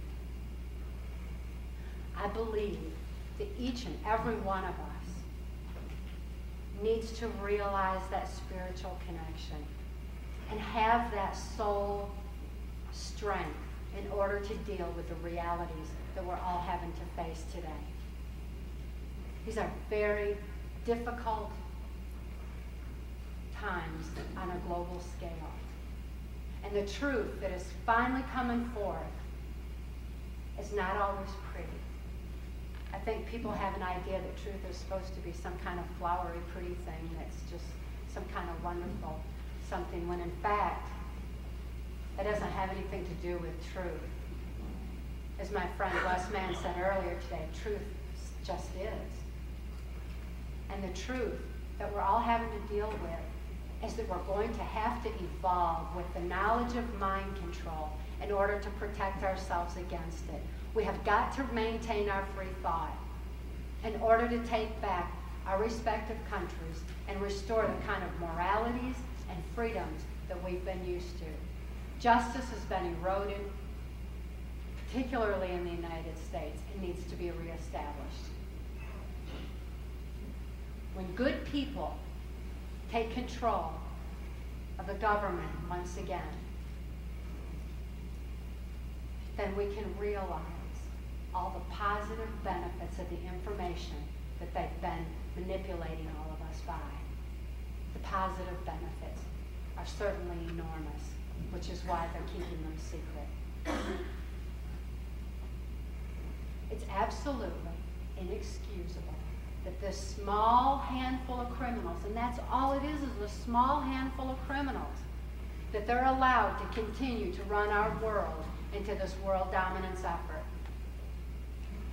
We, as spiritual, good people, need to gather the strength and the fortitude to be able to stand up to these criminals and get them out of office, to get them out of power, and to allow truth to prevail.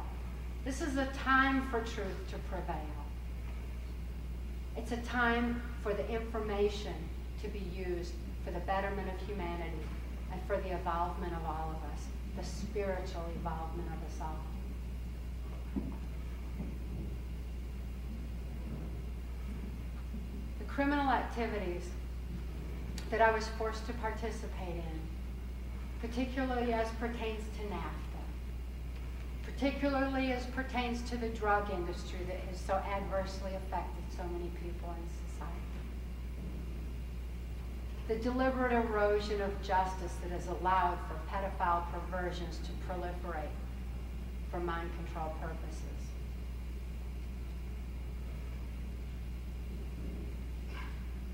The perversions that I was forced to fulfill. And knowing that my daughter was being used likewise was absolutely horrible and is detailed in Transformation of America. Because you have a right to these details. You have a right to know what the plan is. You have a right to know who each and every one of these criminals are. When Mark rescued Kelly and I in 1988, I couldn't think to escape. I didn't have that capacity any more than I had the capacity to think to protect my daughter. Under MK Ultra mind control, I was manipulated by my maternal instincts. I was manipulated by my religion. I was manipulated by my patriotism and my love for humanity as a whole. These are deep-reaching And they certainly were effective for robotic mind control. I'm extremely fortunate that Mark came along when he did and rescued us. He rescued me from certain death. I was 30 years old, which they considered too old. They considered 30 too old for fulfilling sexual perversions. And not only that, but at age 30, there's certain electrochemical changes that occur in our brains that make a difference for so many people, that they didn't want to take a chance on any secrets being revealed that I had been exposed to, particularly as pertained to NAFTA. And therefore, I was to be killed in a snuff film. This was to fulfill perversions, which there's an enormous market for, unfortunately. I know that's beyond our realm of comprehension and ability to think of, but there are people who are so perverse that they enjoy snuff films where a person is actually killed. The fate for my daughter was going to be far worse. This video evidence of my death was also going to be used to ensure government leaders that the secrets were gone with me. But they never counted on what would happen when a good man like Mark Phillips gained knowledge of mind control. They never considered how it could be used for good. They never considered how it could be used to restore a mind rather than control one. And Mark came in just at the right time to intercept me en route to my death and Kelly's horrible fate. And he took us to the safety and serenity of Alaska, where I began to remember those things I was supposed to forget. When Mark came along, I certainly didn't have a capacity to trust. I didn't know how to trust. Yet, when he rescued us right out from under the noses of the CIA, he took the time to rescue our farm animals, because Kelly and I were being maintained on a 100-acre farm where we had dogs and cats, guineas, chickens, horses, and cows, all of which Kelly and I loved dearly. We loved our animals. But it's my experience that criminals who abuse children abuse animals, and people who abuse animals abuse children. It's some kind of disrespect for life that seems to go hand in hand. Everybody I knew abused animals. And yet Mark took the time to come in and rescue our animals. Additionally, he had pets that he had rescued. He had pet raccoons, and he had a dog, and they all loved him. The coons would actually hug him and wrap their arms around him, and I'd never seen animals that could trust. And even though I couldn't think to rationalize all of this out, I had this sense, this animal instinct myself that let me know that if the animals could trust him, I could too. This had a profound effect on Kelly as well. With Mark's loving expertise, I began remembering. And as quickly as I began remembering, which is certainly I'll go into much, much more detail tomorrow during our workshop on exactly how the memory recovery happens and what happens in the brain and what the positive benefits are. But I began writing out my memories in photographic detail. And as fast as these memories were validated by the clean, supportive members of law enforcement and the intelligence community, not only in the United States but in Canada as well, had a profound impact on our situation, as a matter of fact. As quickly it was validated, it was disseminated and scattered everywhere, so that those criminals couldn't stop the truth. They never thought, they never dreamed that I would ever recover. They never considered the strength of the human spirit, and therefore we had just enough time for me to remember these events and disseminate them. Now silencing us is not going to stop the truth. The truth is already out. Kelly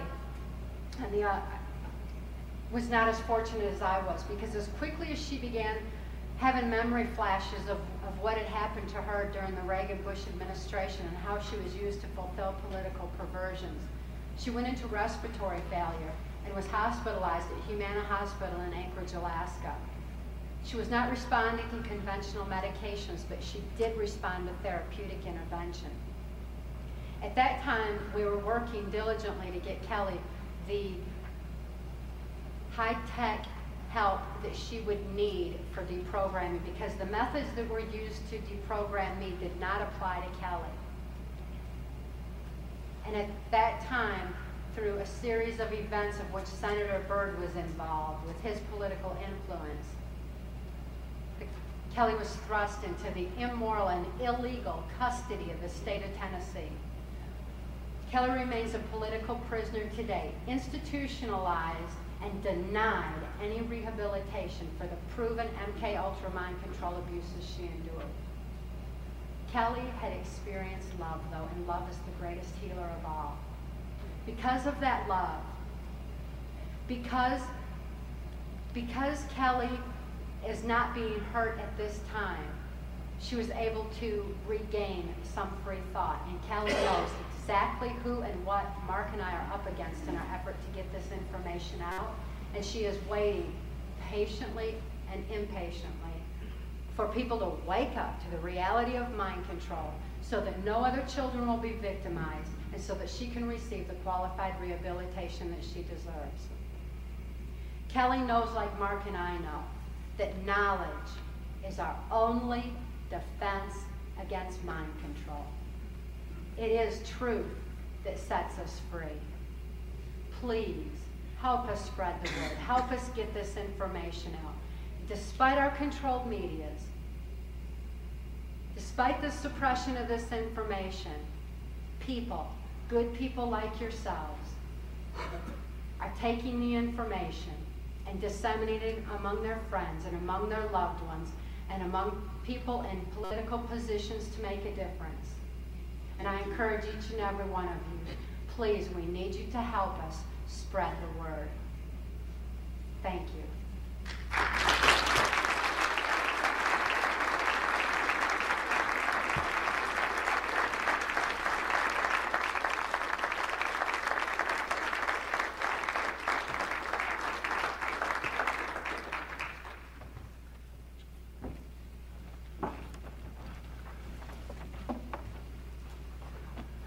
We're going to have an auction, actually just a draw for the one of Cathy and Mark's book, and then we're going to have a short break. So I'll have Cathy draw this. During the break, folks, please, if you have any written questions, pass them to Wes. He'll be going around up and down the aisles and mingling amongst you. And those of you who need to excuse yourselves, you all have been sitting very patiently for some time now. We would like to answer as many questions as humanly possible, as long as they're within the realm of our topic. There's a lot of information I get every day because of all the thousands and literally millions of people that are waking up worldwide. We're inundated with information, and a lot of it goes unnoticed until people begin to wonder if I'm under mind control.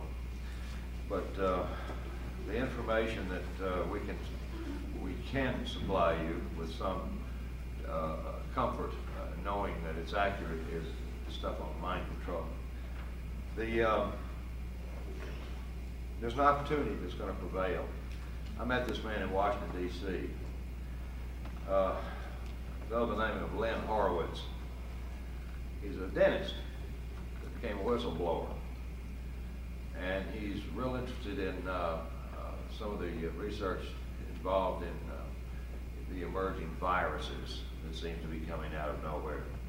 Green monkey stuff and all that kind of thing.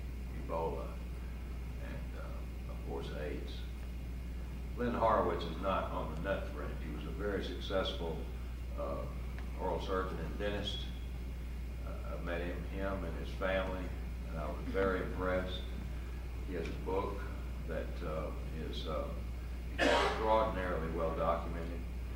And Lynn Horowitz, unlike Cathy, was not affected by this stuff. He just feels compelled, like we do and any other whistleblower, to get this information out. And at tremendous economic sacrifice to himself and his family. they're very supportive, and I'm very supportive of Lynn Horowitz.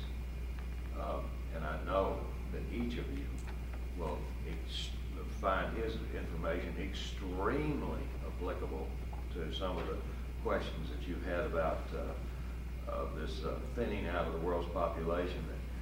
A Tennessean by the name of, oh, well, I won't say his name, I don't even like to. He happens to be Vice President of the United States when he attended the UN conference on population control. Some of his suggestions validated Lynn Horowitz's book on emerging viruses. One last announcement before we break. Tomorrow night we're going to be talking about mind control. We're going to be covering all aspects of it, how you can recognize and identify it, and it's going to be an interactive workshop. We normally limit these workshops to about 70 people because we want everybody to get the answers that they are anxious to find out about, particularly the areas of interest. And a lot of people are interested in things like subliminal advertising and marketing, and others are interested in the electronic aspect of mind control, what's out there technologically, what's real, what's actually being fed to us to maintain us in some sort of a fear mode, because as our dear friend David Icke told you, fear is their #1 psychological warfare weapon. And it is fear that is keeping this room from being absolutely packed. Now, we have gone into some areas where people, where there's large pods or networks of people where we'll have thousands of folks to talk to. But I'll tell you right now that the vast majority of them are suffering from that controlling factor known as fear. Here's a 4-letter word that begins with F that I don't like. And it's one that if it ever got a hold of Cathy or I, we could not do what we're doing. But tomorrow night, we want to talk about everything there is to know that we have, that we can document clinically, as well as the Freedom of Information Act stuff, as well as what the research that has emerged in the past 8 years through diligent efforts on the behalf of good psychiatrists and good psychologists.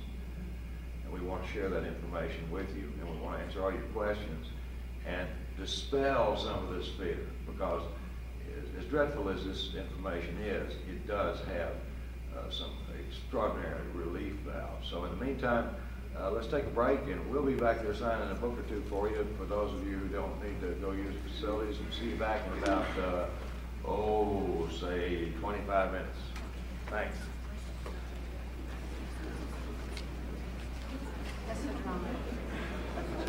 Oh, okay. We got, well, let me do it. Don't, the name Claire Earl. Come get your free book, whoever you are. You want it. Fair and square.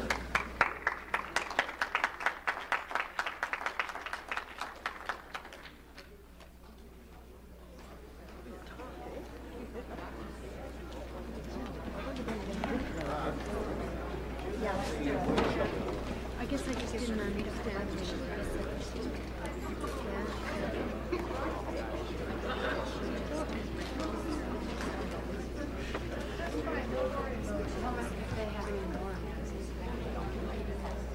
Now listen, if you all have any more questions, just keep passing them towards that man right there. Cathy and I work in mental health and law enforcement. Mental health, particularly in the field of psychiatry, are the most educated people in terms of years dedicated on the face of this earth. I don't know how many psychiatrists we have in the room tonight, but this is no insult to you. You're part of the youngest of all the healing arts, and you're probably the most contained as far as information goes, particularly as pertains to memory. The questions that we received from psychiatrists were juvenile, or shall we say, very uninformed compared to those of the average citizen, because you folks have been brainwashed. You understand the logic behind how the mind works. Most people understand that our brains work like computers, which is how the concept of computers came into reality. We're going to answer as many questions as we can. We got a few of them here, and again, I want to thank Westman and the Preferred Network, who has dedicated his life and his resources to making sure that folks like yourselves and other folks associated with you, your loved ones, whether they like the information you're imparting to them or not, are getting at least some remnants of actually what's going on behind the scenes that's controlling all of us. Some of these questions I may have difficulty. First one I looked at, does HARP have anything to do with mind control? HARP is part of what we're going to be talking about tomorrow. I am not an expert on HARP. I have toured with Dr. Nick Begich, who is. Dr. Nick Begich is a physicist who is a very brilliant man. I knew his father very briefly. His father died in a tragic accident in Alaska. His body was supposedly never found. That too is a bunch of bunk. It was found by some Civil Air Patrol folks that I know that worked for the FAA, and it was all covered up for reasons of national security. He was killed with a fellow who was involved in the oil company out of Louisiana, Congressman or U.S. Senator there. Nick Begich is a whistleblower, and I'll tell you what, he is one of those brave folks that I have a lot of respect for. And HARP is a book that I strongly suggest you read. It involves weather modification. It involves the Van Allen belts, actually, around the Earth, that circle the Earth. It's tapping into it as an energy source and as a source of control of certain types of frequencies that affect our brain stems. And HARP, even though it's in the infantile stages at this point, is being developed at a very rapid rate. Soviets, at that time, I know that way, I'm kind of brainwashed.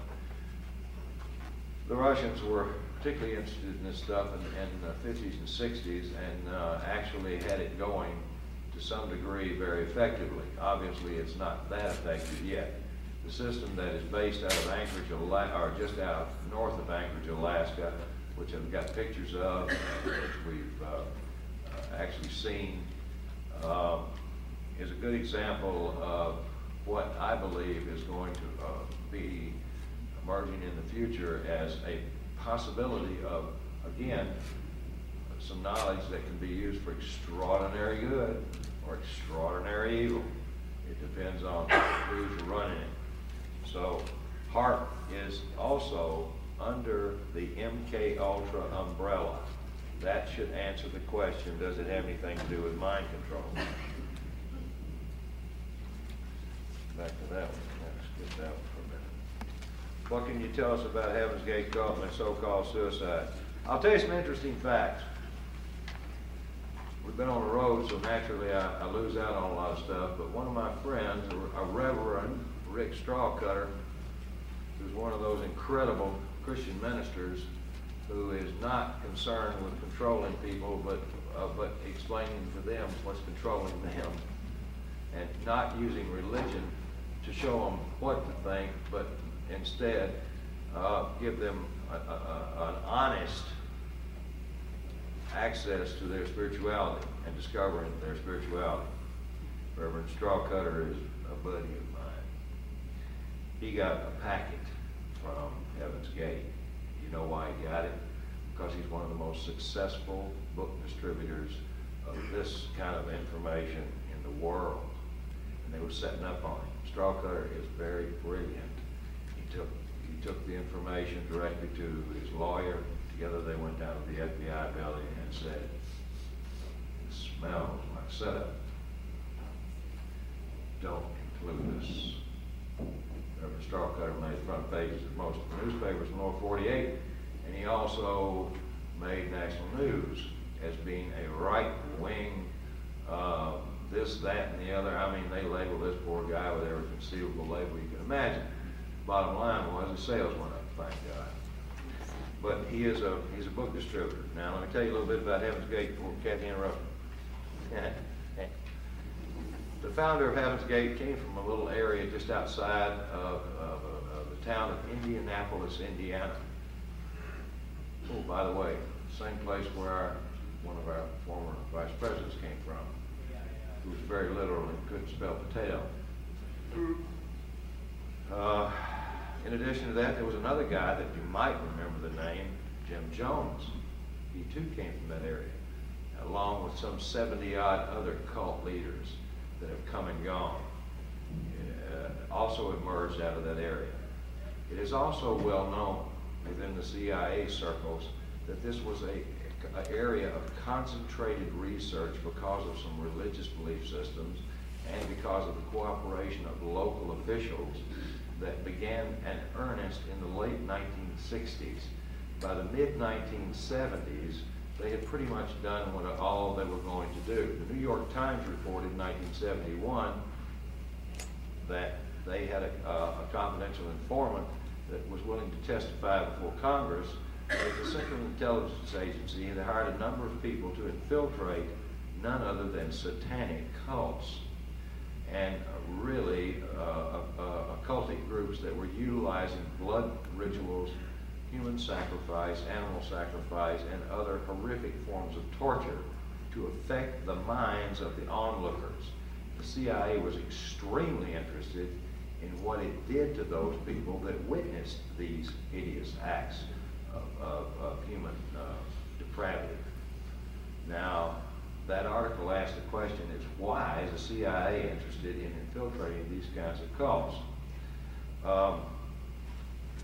The suicides, the mass suicides of the Heaven's Gate people seem to have coincided with something that has only recently emerged. As many of you know, one of the members of actually the person second in command of Heaven's Gate, very brilliant fellow, was the brother of a very famous black actress on the Star Trek series. This woman is now the spokesman for NASA, and she is the spokesman for a project that NASA is offering to all of us in here, that we can have our ashes put in a capsule and put in orbit. They just sent off a missile 6 days ago, 7 days ago, and this missile put into orbit some 4,500 different folks in these little capsules. One was Timothy Leary, who said he wanted to have the ultimate trip. I can understand that. I also think that there was also some of the Heaven's Gate people that apparently were a little slow and couldn't catch up with tail bop, riding the tail. And so they wanted their ashes put into orbit. Well, their ashes ain't going to stay in orbit because they're going to come floating down and burn up like so much other debris in about 10 years. The bottom line is, why has NASA suddenly got into the funeral directing business? And why did this Heaven's Gate thing come along just at the right time? You know, nothing in politics happens by accident. Nothing. Nothing. Remember that statement. Nothing is by accident. And this Heaven's Gate thing opened up a whole lot of questions. But one of the questions that was answered to me was, I printed out, close to 100-page manifesto that was on the internet that Heaven's Gate had on their webpage. The repetitious statement made by the leader was, aside from cutie things like, you know, you got to get castrated if you're a male, that was real exciting, was the fact that no one was allowed to think. Thinking was forbidden. Okay? Most people, when they say, well, I think I might want to do that. I had fellows that I worked with in NASA that forbid me to say the word think. They said, you either say you're going to do it or you want to do it, but don't say you think you're going to want to do it. Well, in an NLP, what that means is you're undecided. And under mind control, you don't have the ability to be undecided because your decisions are being made for you. So the underlying current in this manifesto that was released by the Heaven's Gate folks shows a definite correlation that these people were under some sort of horrific, sophisticated mind control. Now, these were not stupid people. Most people think that people that join cults are people who are antisocial or can't get along in society, and they just need a place to belong. This may be true in some Christian subcults. This is not true in the type of cults that Heaven's Gate was. Heaven's Gate, I believe, was nothing more than just a Jonestown in miniature that was used for a variety of reasons. Uncle Sam never does anything for a singular cause. But I just wanted to point out a few of these little oddities that are emerging, like where these leaders are coming from and where some of this stuff is happening. We've been invited to speak in Indianapolis, and we've been invited to speak in the very area, as a matter of fact, 2 blocks down the street from where Jim Jones's first church was.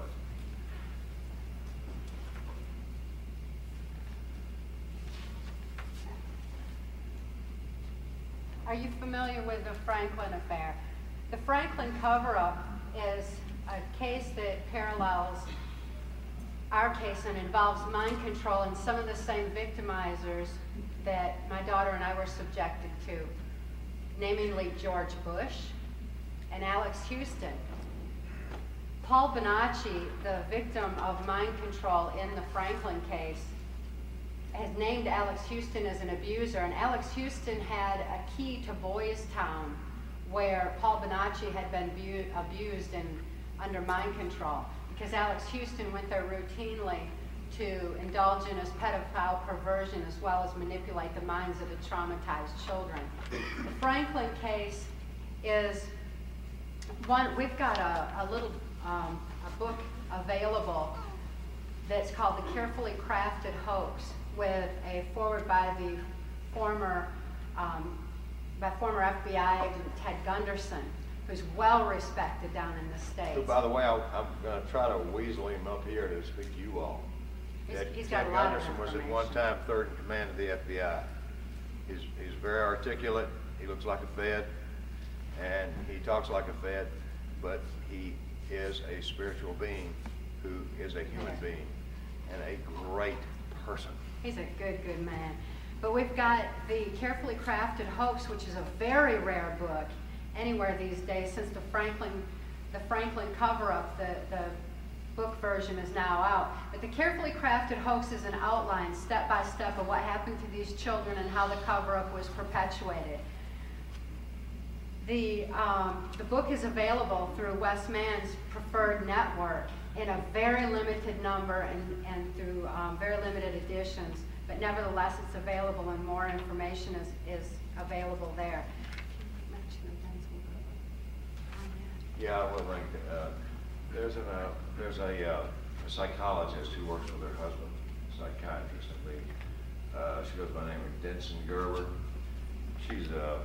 Her husband was the guy that evaluated Oswald and for the Warren Commission, who said that he was not a mind control person, that he acted alone, and somehow was the most incredible shot with the most incredibly magic bullets that ever have been on the face of the earth.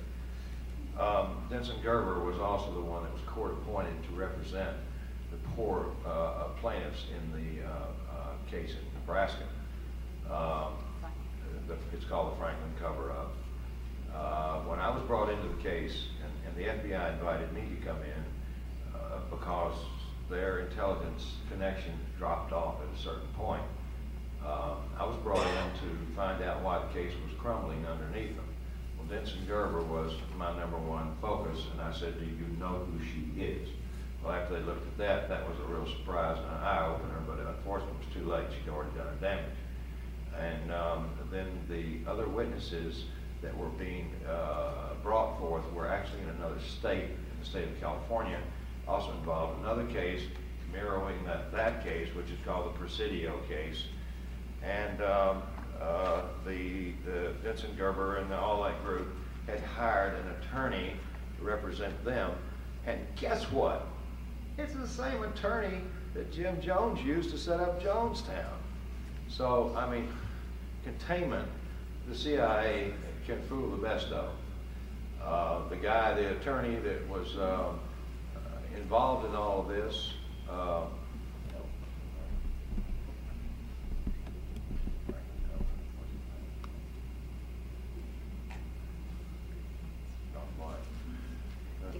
Yeah, John DeCamp, who was representing all these plaintiffs.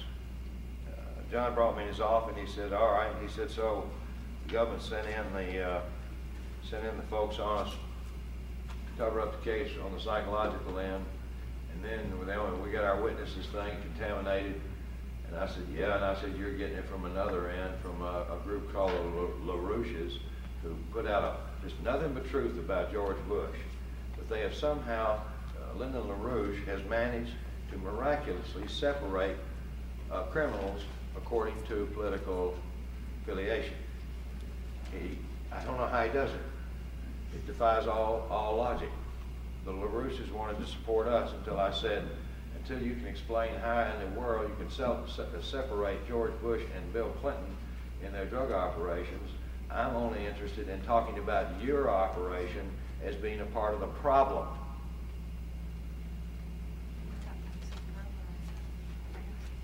But Denson Gerber, most recently, thank you, has been brought in as the expert testimony on Patsy Ramsey, the mother of Jean-Benet Ramsey. So I can tell you right now, I'm very sorry to say that Patsy Ramsey, the mother, has got a most unfortunate name. She is fixing to be another McVeigh, Oswald. I mean, the list goes on and on and on. I don't know what her level of involvement was, but I've got a funny feeling, and you heard it right here, that she is going to take a serious fall on all of this. She was from West Virginia. She was a beauty queen, and her statements that she has made have been consistent with someone who has either undergone a severe nervous breakdown, which she legitimately should be entitled to, or post-traumatic stress disorder, or mind control.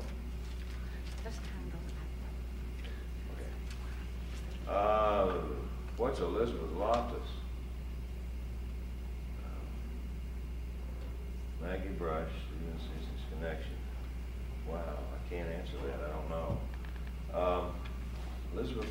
Elizabeth, I really can't answer that question. I probably can answer that question if whoever wrote it to me is willing to look in the back of the book and write it to me, then I can punch it up and give you that information. I'm sorry. That's a very important question, but I really can't get into it other than to tell you that Elizabeth Loftus is an adversary of ours.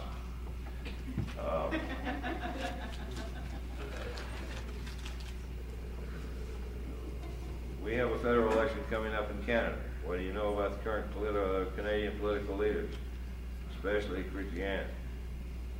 Well, I'm working on my imitation, but other than that, I don't know much about him. Someone says, I've been told he's a homosexual. Is this true? Thank God I can't tell you.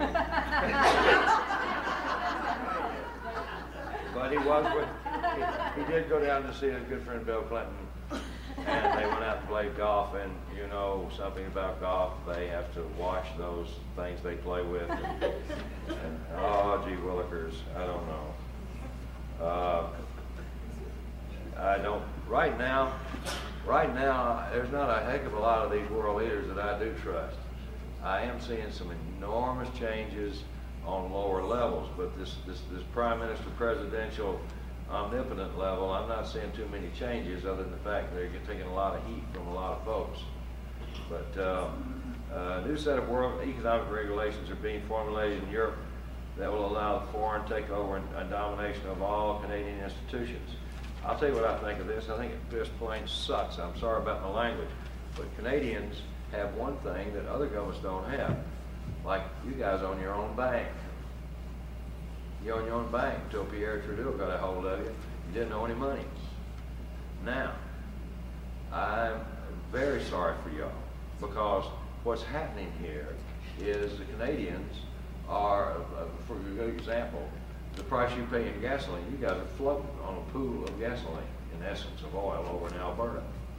You ran out all the oil companies that were exploiting that because you were going to be bringing the price of fuel down worldwide. Plus the fact that you guys in Canada weren't going to be paying much more than about 15 cents a liter for it. And now I see the signs 58, 60, 61. That equates in my mind the best I can, is about 2.5 times the price that you pay just south of here. With a small population and the natural resources this country's got, you folks are getting molested worse than any country I know of.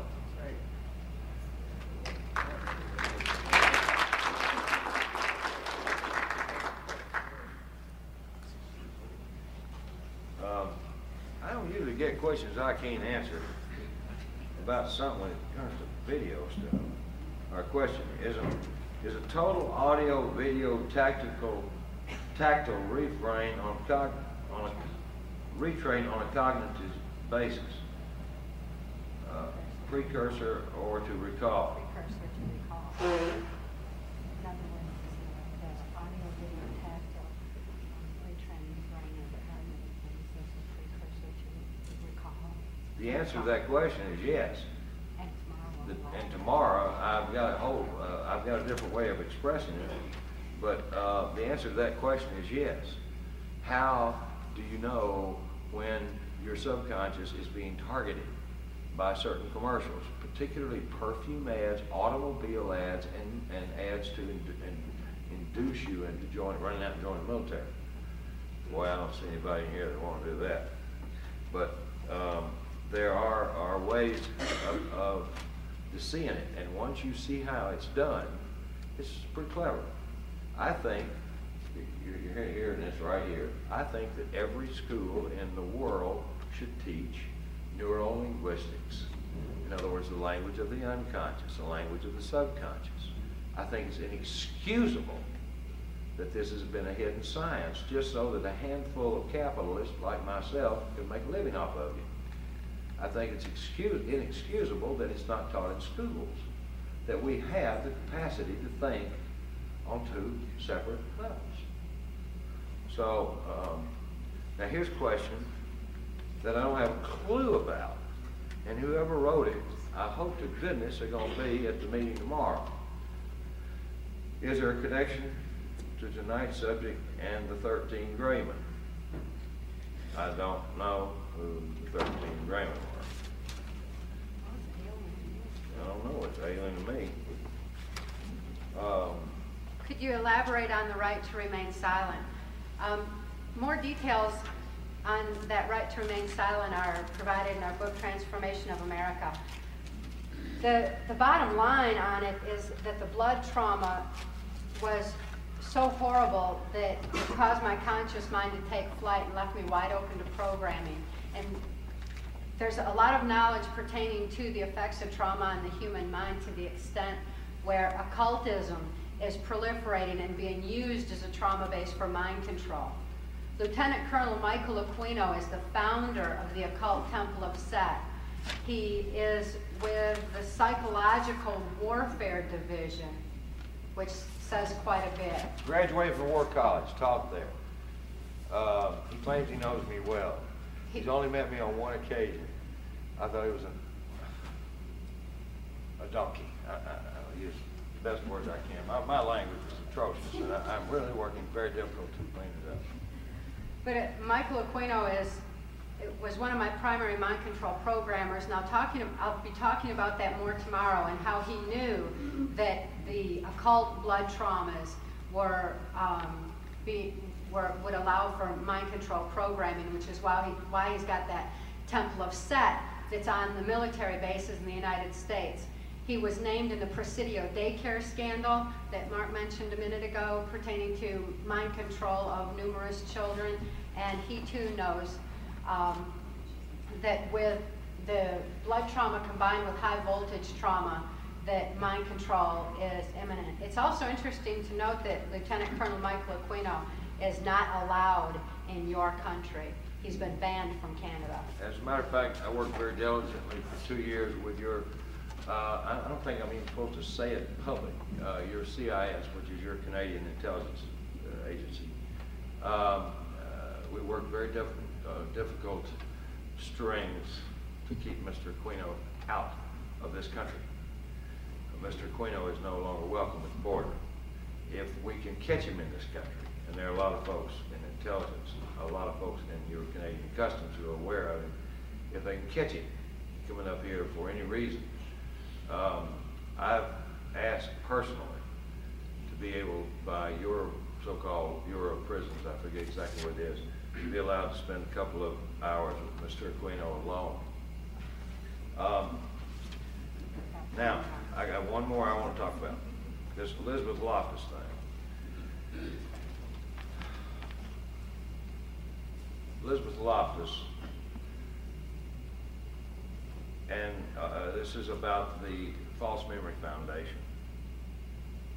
It's about an organization that cropped up out of nowhere that was run by some Denmark pedophiles who were in the child pornography business, that were running around contaminating cases of sexual child abuse against children so that the abusers would walk away not only with custody of the children, but of course walk away with managing somehow to get the poor mothers or other caregivers who were plaintiffs in the case locked up for insanity reasons or whatever.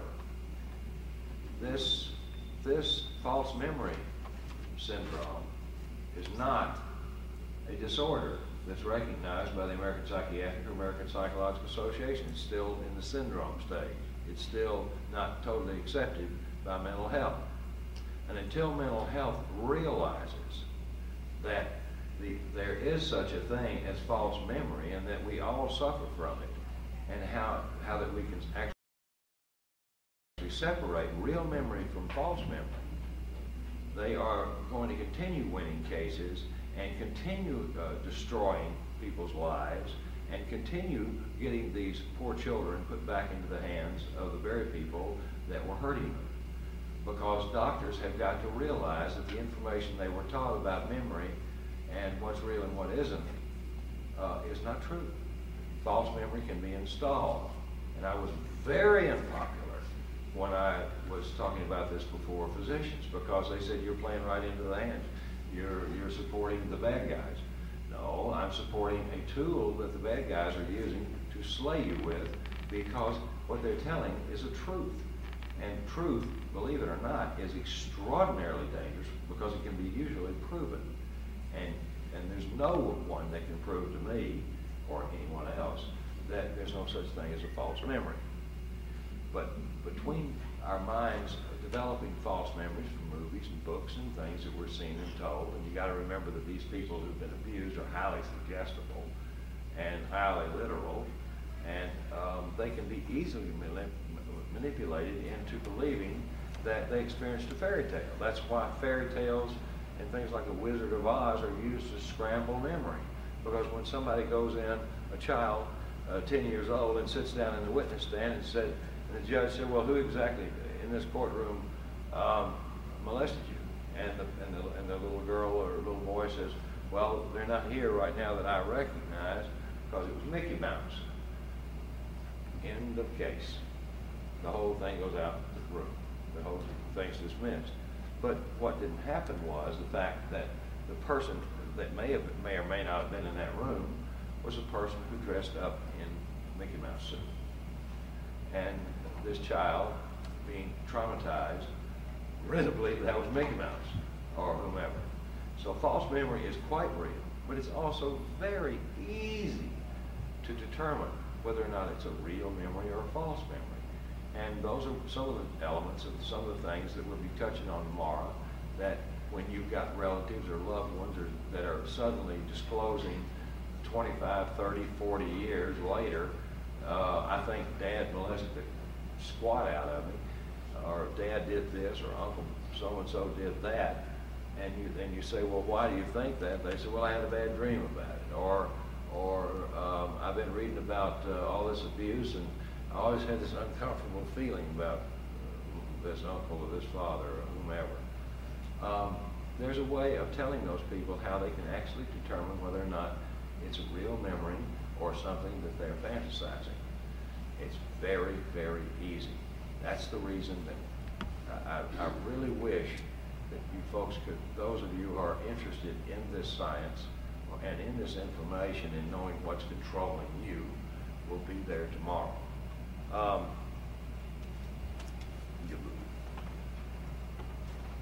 Was Patsy Cline a mind control victim? No. And did her death have anything to do with her being in her early 30s? I didn't know Patsy Cline, but Patsy Cline's autobiography, Alex Houston is mentioned, because when they were traveling, centered out of Washington, D.C., back in the days when Patsy Cline was popular, Alex Houston traveled with her. And it was his claim that she was, but that's just hearsay. At that same time, her and Loretta Lynn, who were very, very good friends, it was Loretta Lynn that I knew from personal experience was under mind control because she was a mind control slave of U.S. Senator Robert C. Byrd. And that information is in our book. We also, in the second book, and that's part of the reason why I believe the country, when the thing's published, but we also have a great deal of documents on Loretta Lynn from physicians that treated her, from physicians that have worked within the family, and from the district attorney that tried her son for murder. Her son is now her handler. Her son is,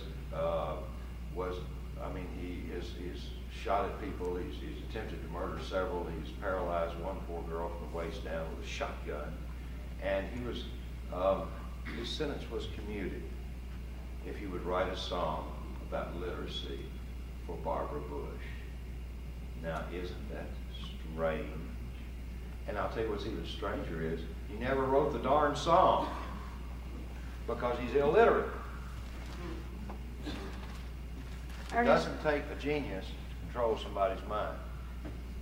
Ernest Ray, the one that he's referring to, had told me at one point that he could get away with murder because he knew what Senator Byrd had done to his mother.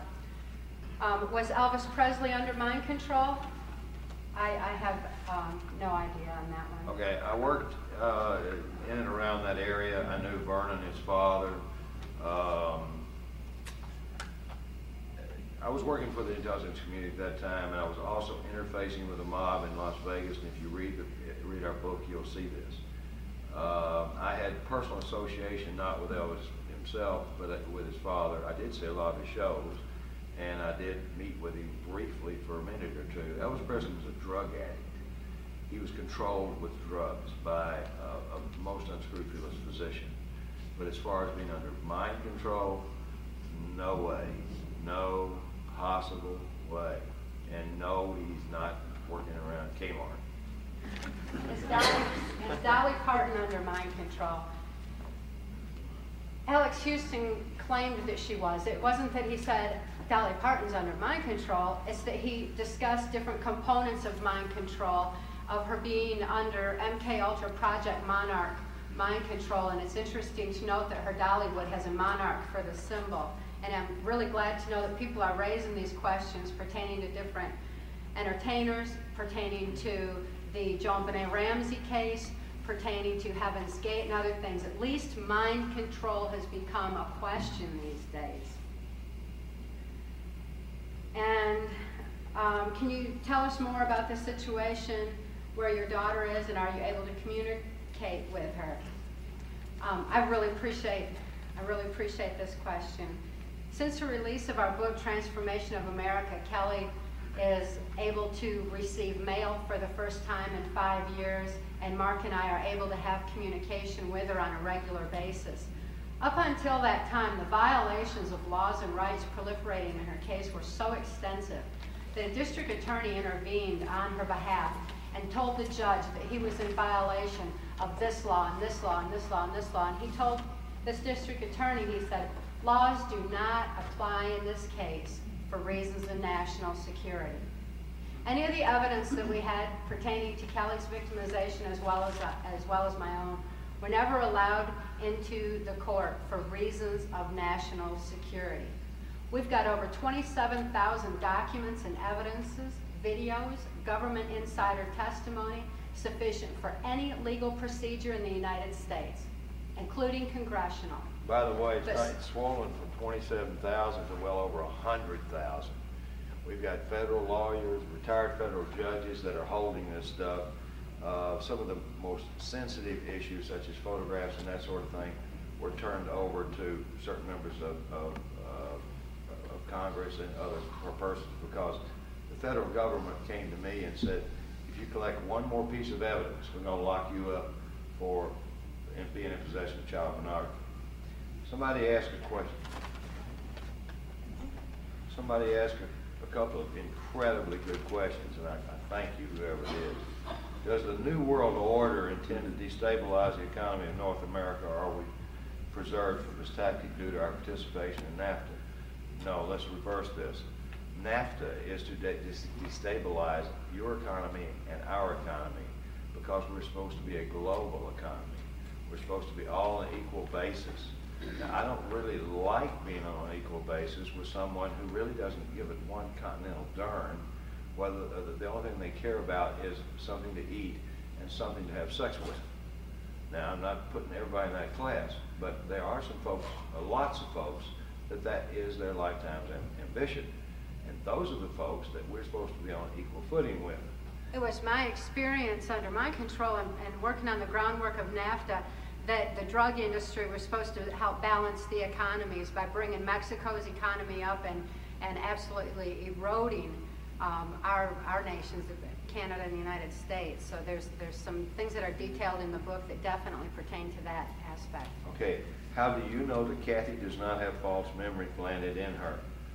Oh, I can tell you not only how I know, but Cathy O'Brien has been scrutinized by more psychiatrists than any human being, I do believe, on the face of this earth, because they wanted to find if I had reprogrammed her. They wanted to find if she was just crawling with false memory. There are a variety of ways to determine this. And yes, and the next, will this be answered tomorrow? The most important thing about verifying whether or not somebody has false memory, in the very beginning, I was so traumatized by the material she was giving me, I developed what is known as post-traumatic stress disorder, which is very similar to being shell-shocked. I mean, this was totally out of my realm. I worked with some of these people that she's talking about. I had no idea that they had separate agendas. I didn't socialize with them, thank God.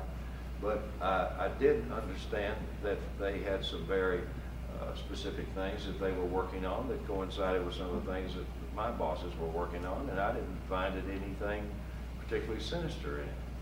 But I worked on a need-to-know basis.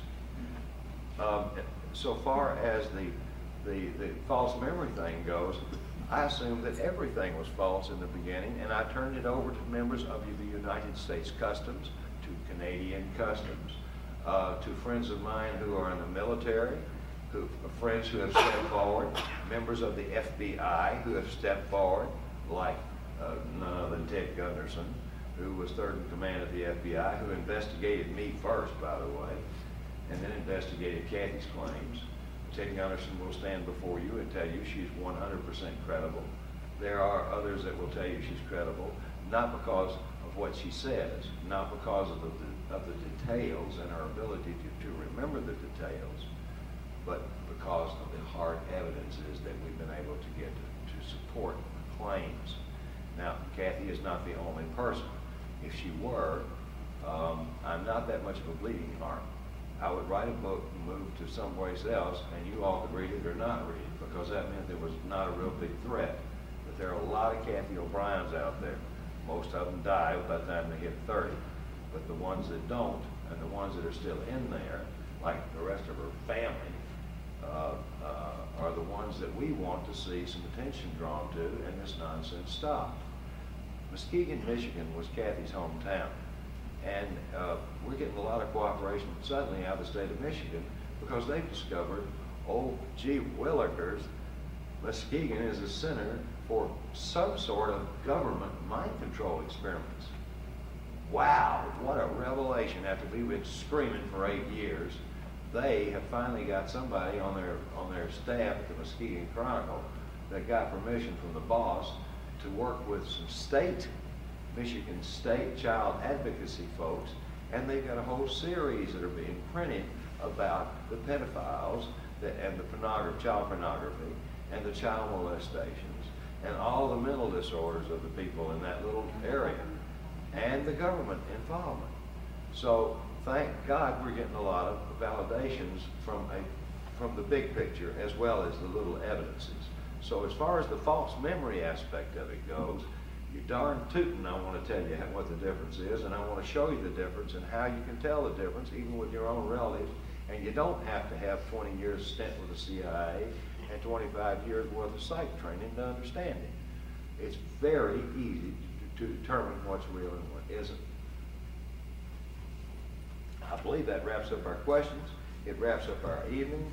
And I want to tell each and every one of you, I look forward to seeing you tomorrow at 6 o'clock tomorrow night. If you're a little bit late, that's fine. On stage you got jobs to do and you've got work to do. But those of you that can be here in this room at between 6 and 7 tomorrow night, you're the people that we are going to impart some information to that I believe that will change your lives.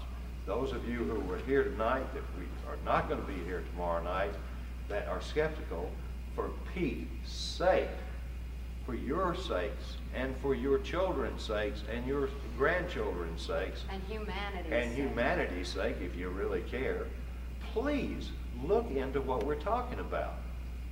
If you want to, you can borrow a book from somebody that's actually purchased one and copy the back of some of the references that are clinical that are available in your library, and the authors sure as heck don't know who I am because some of them have been long dead. But these are valid research articles, and these are articles that are printed about everything concerning the topic of mind control that is actually something we can actually understand and read, being non-professionals. Again, our thanks to each of you and allowing us to come to your beautiful country and to see some of you beautiful people. Please, please keep spreading the truth. We love you all. Thank you.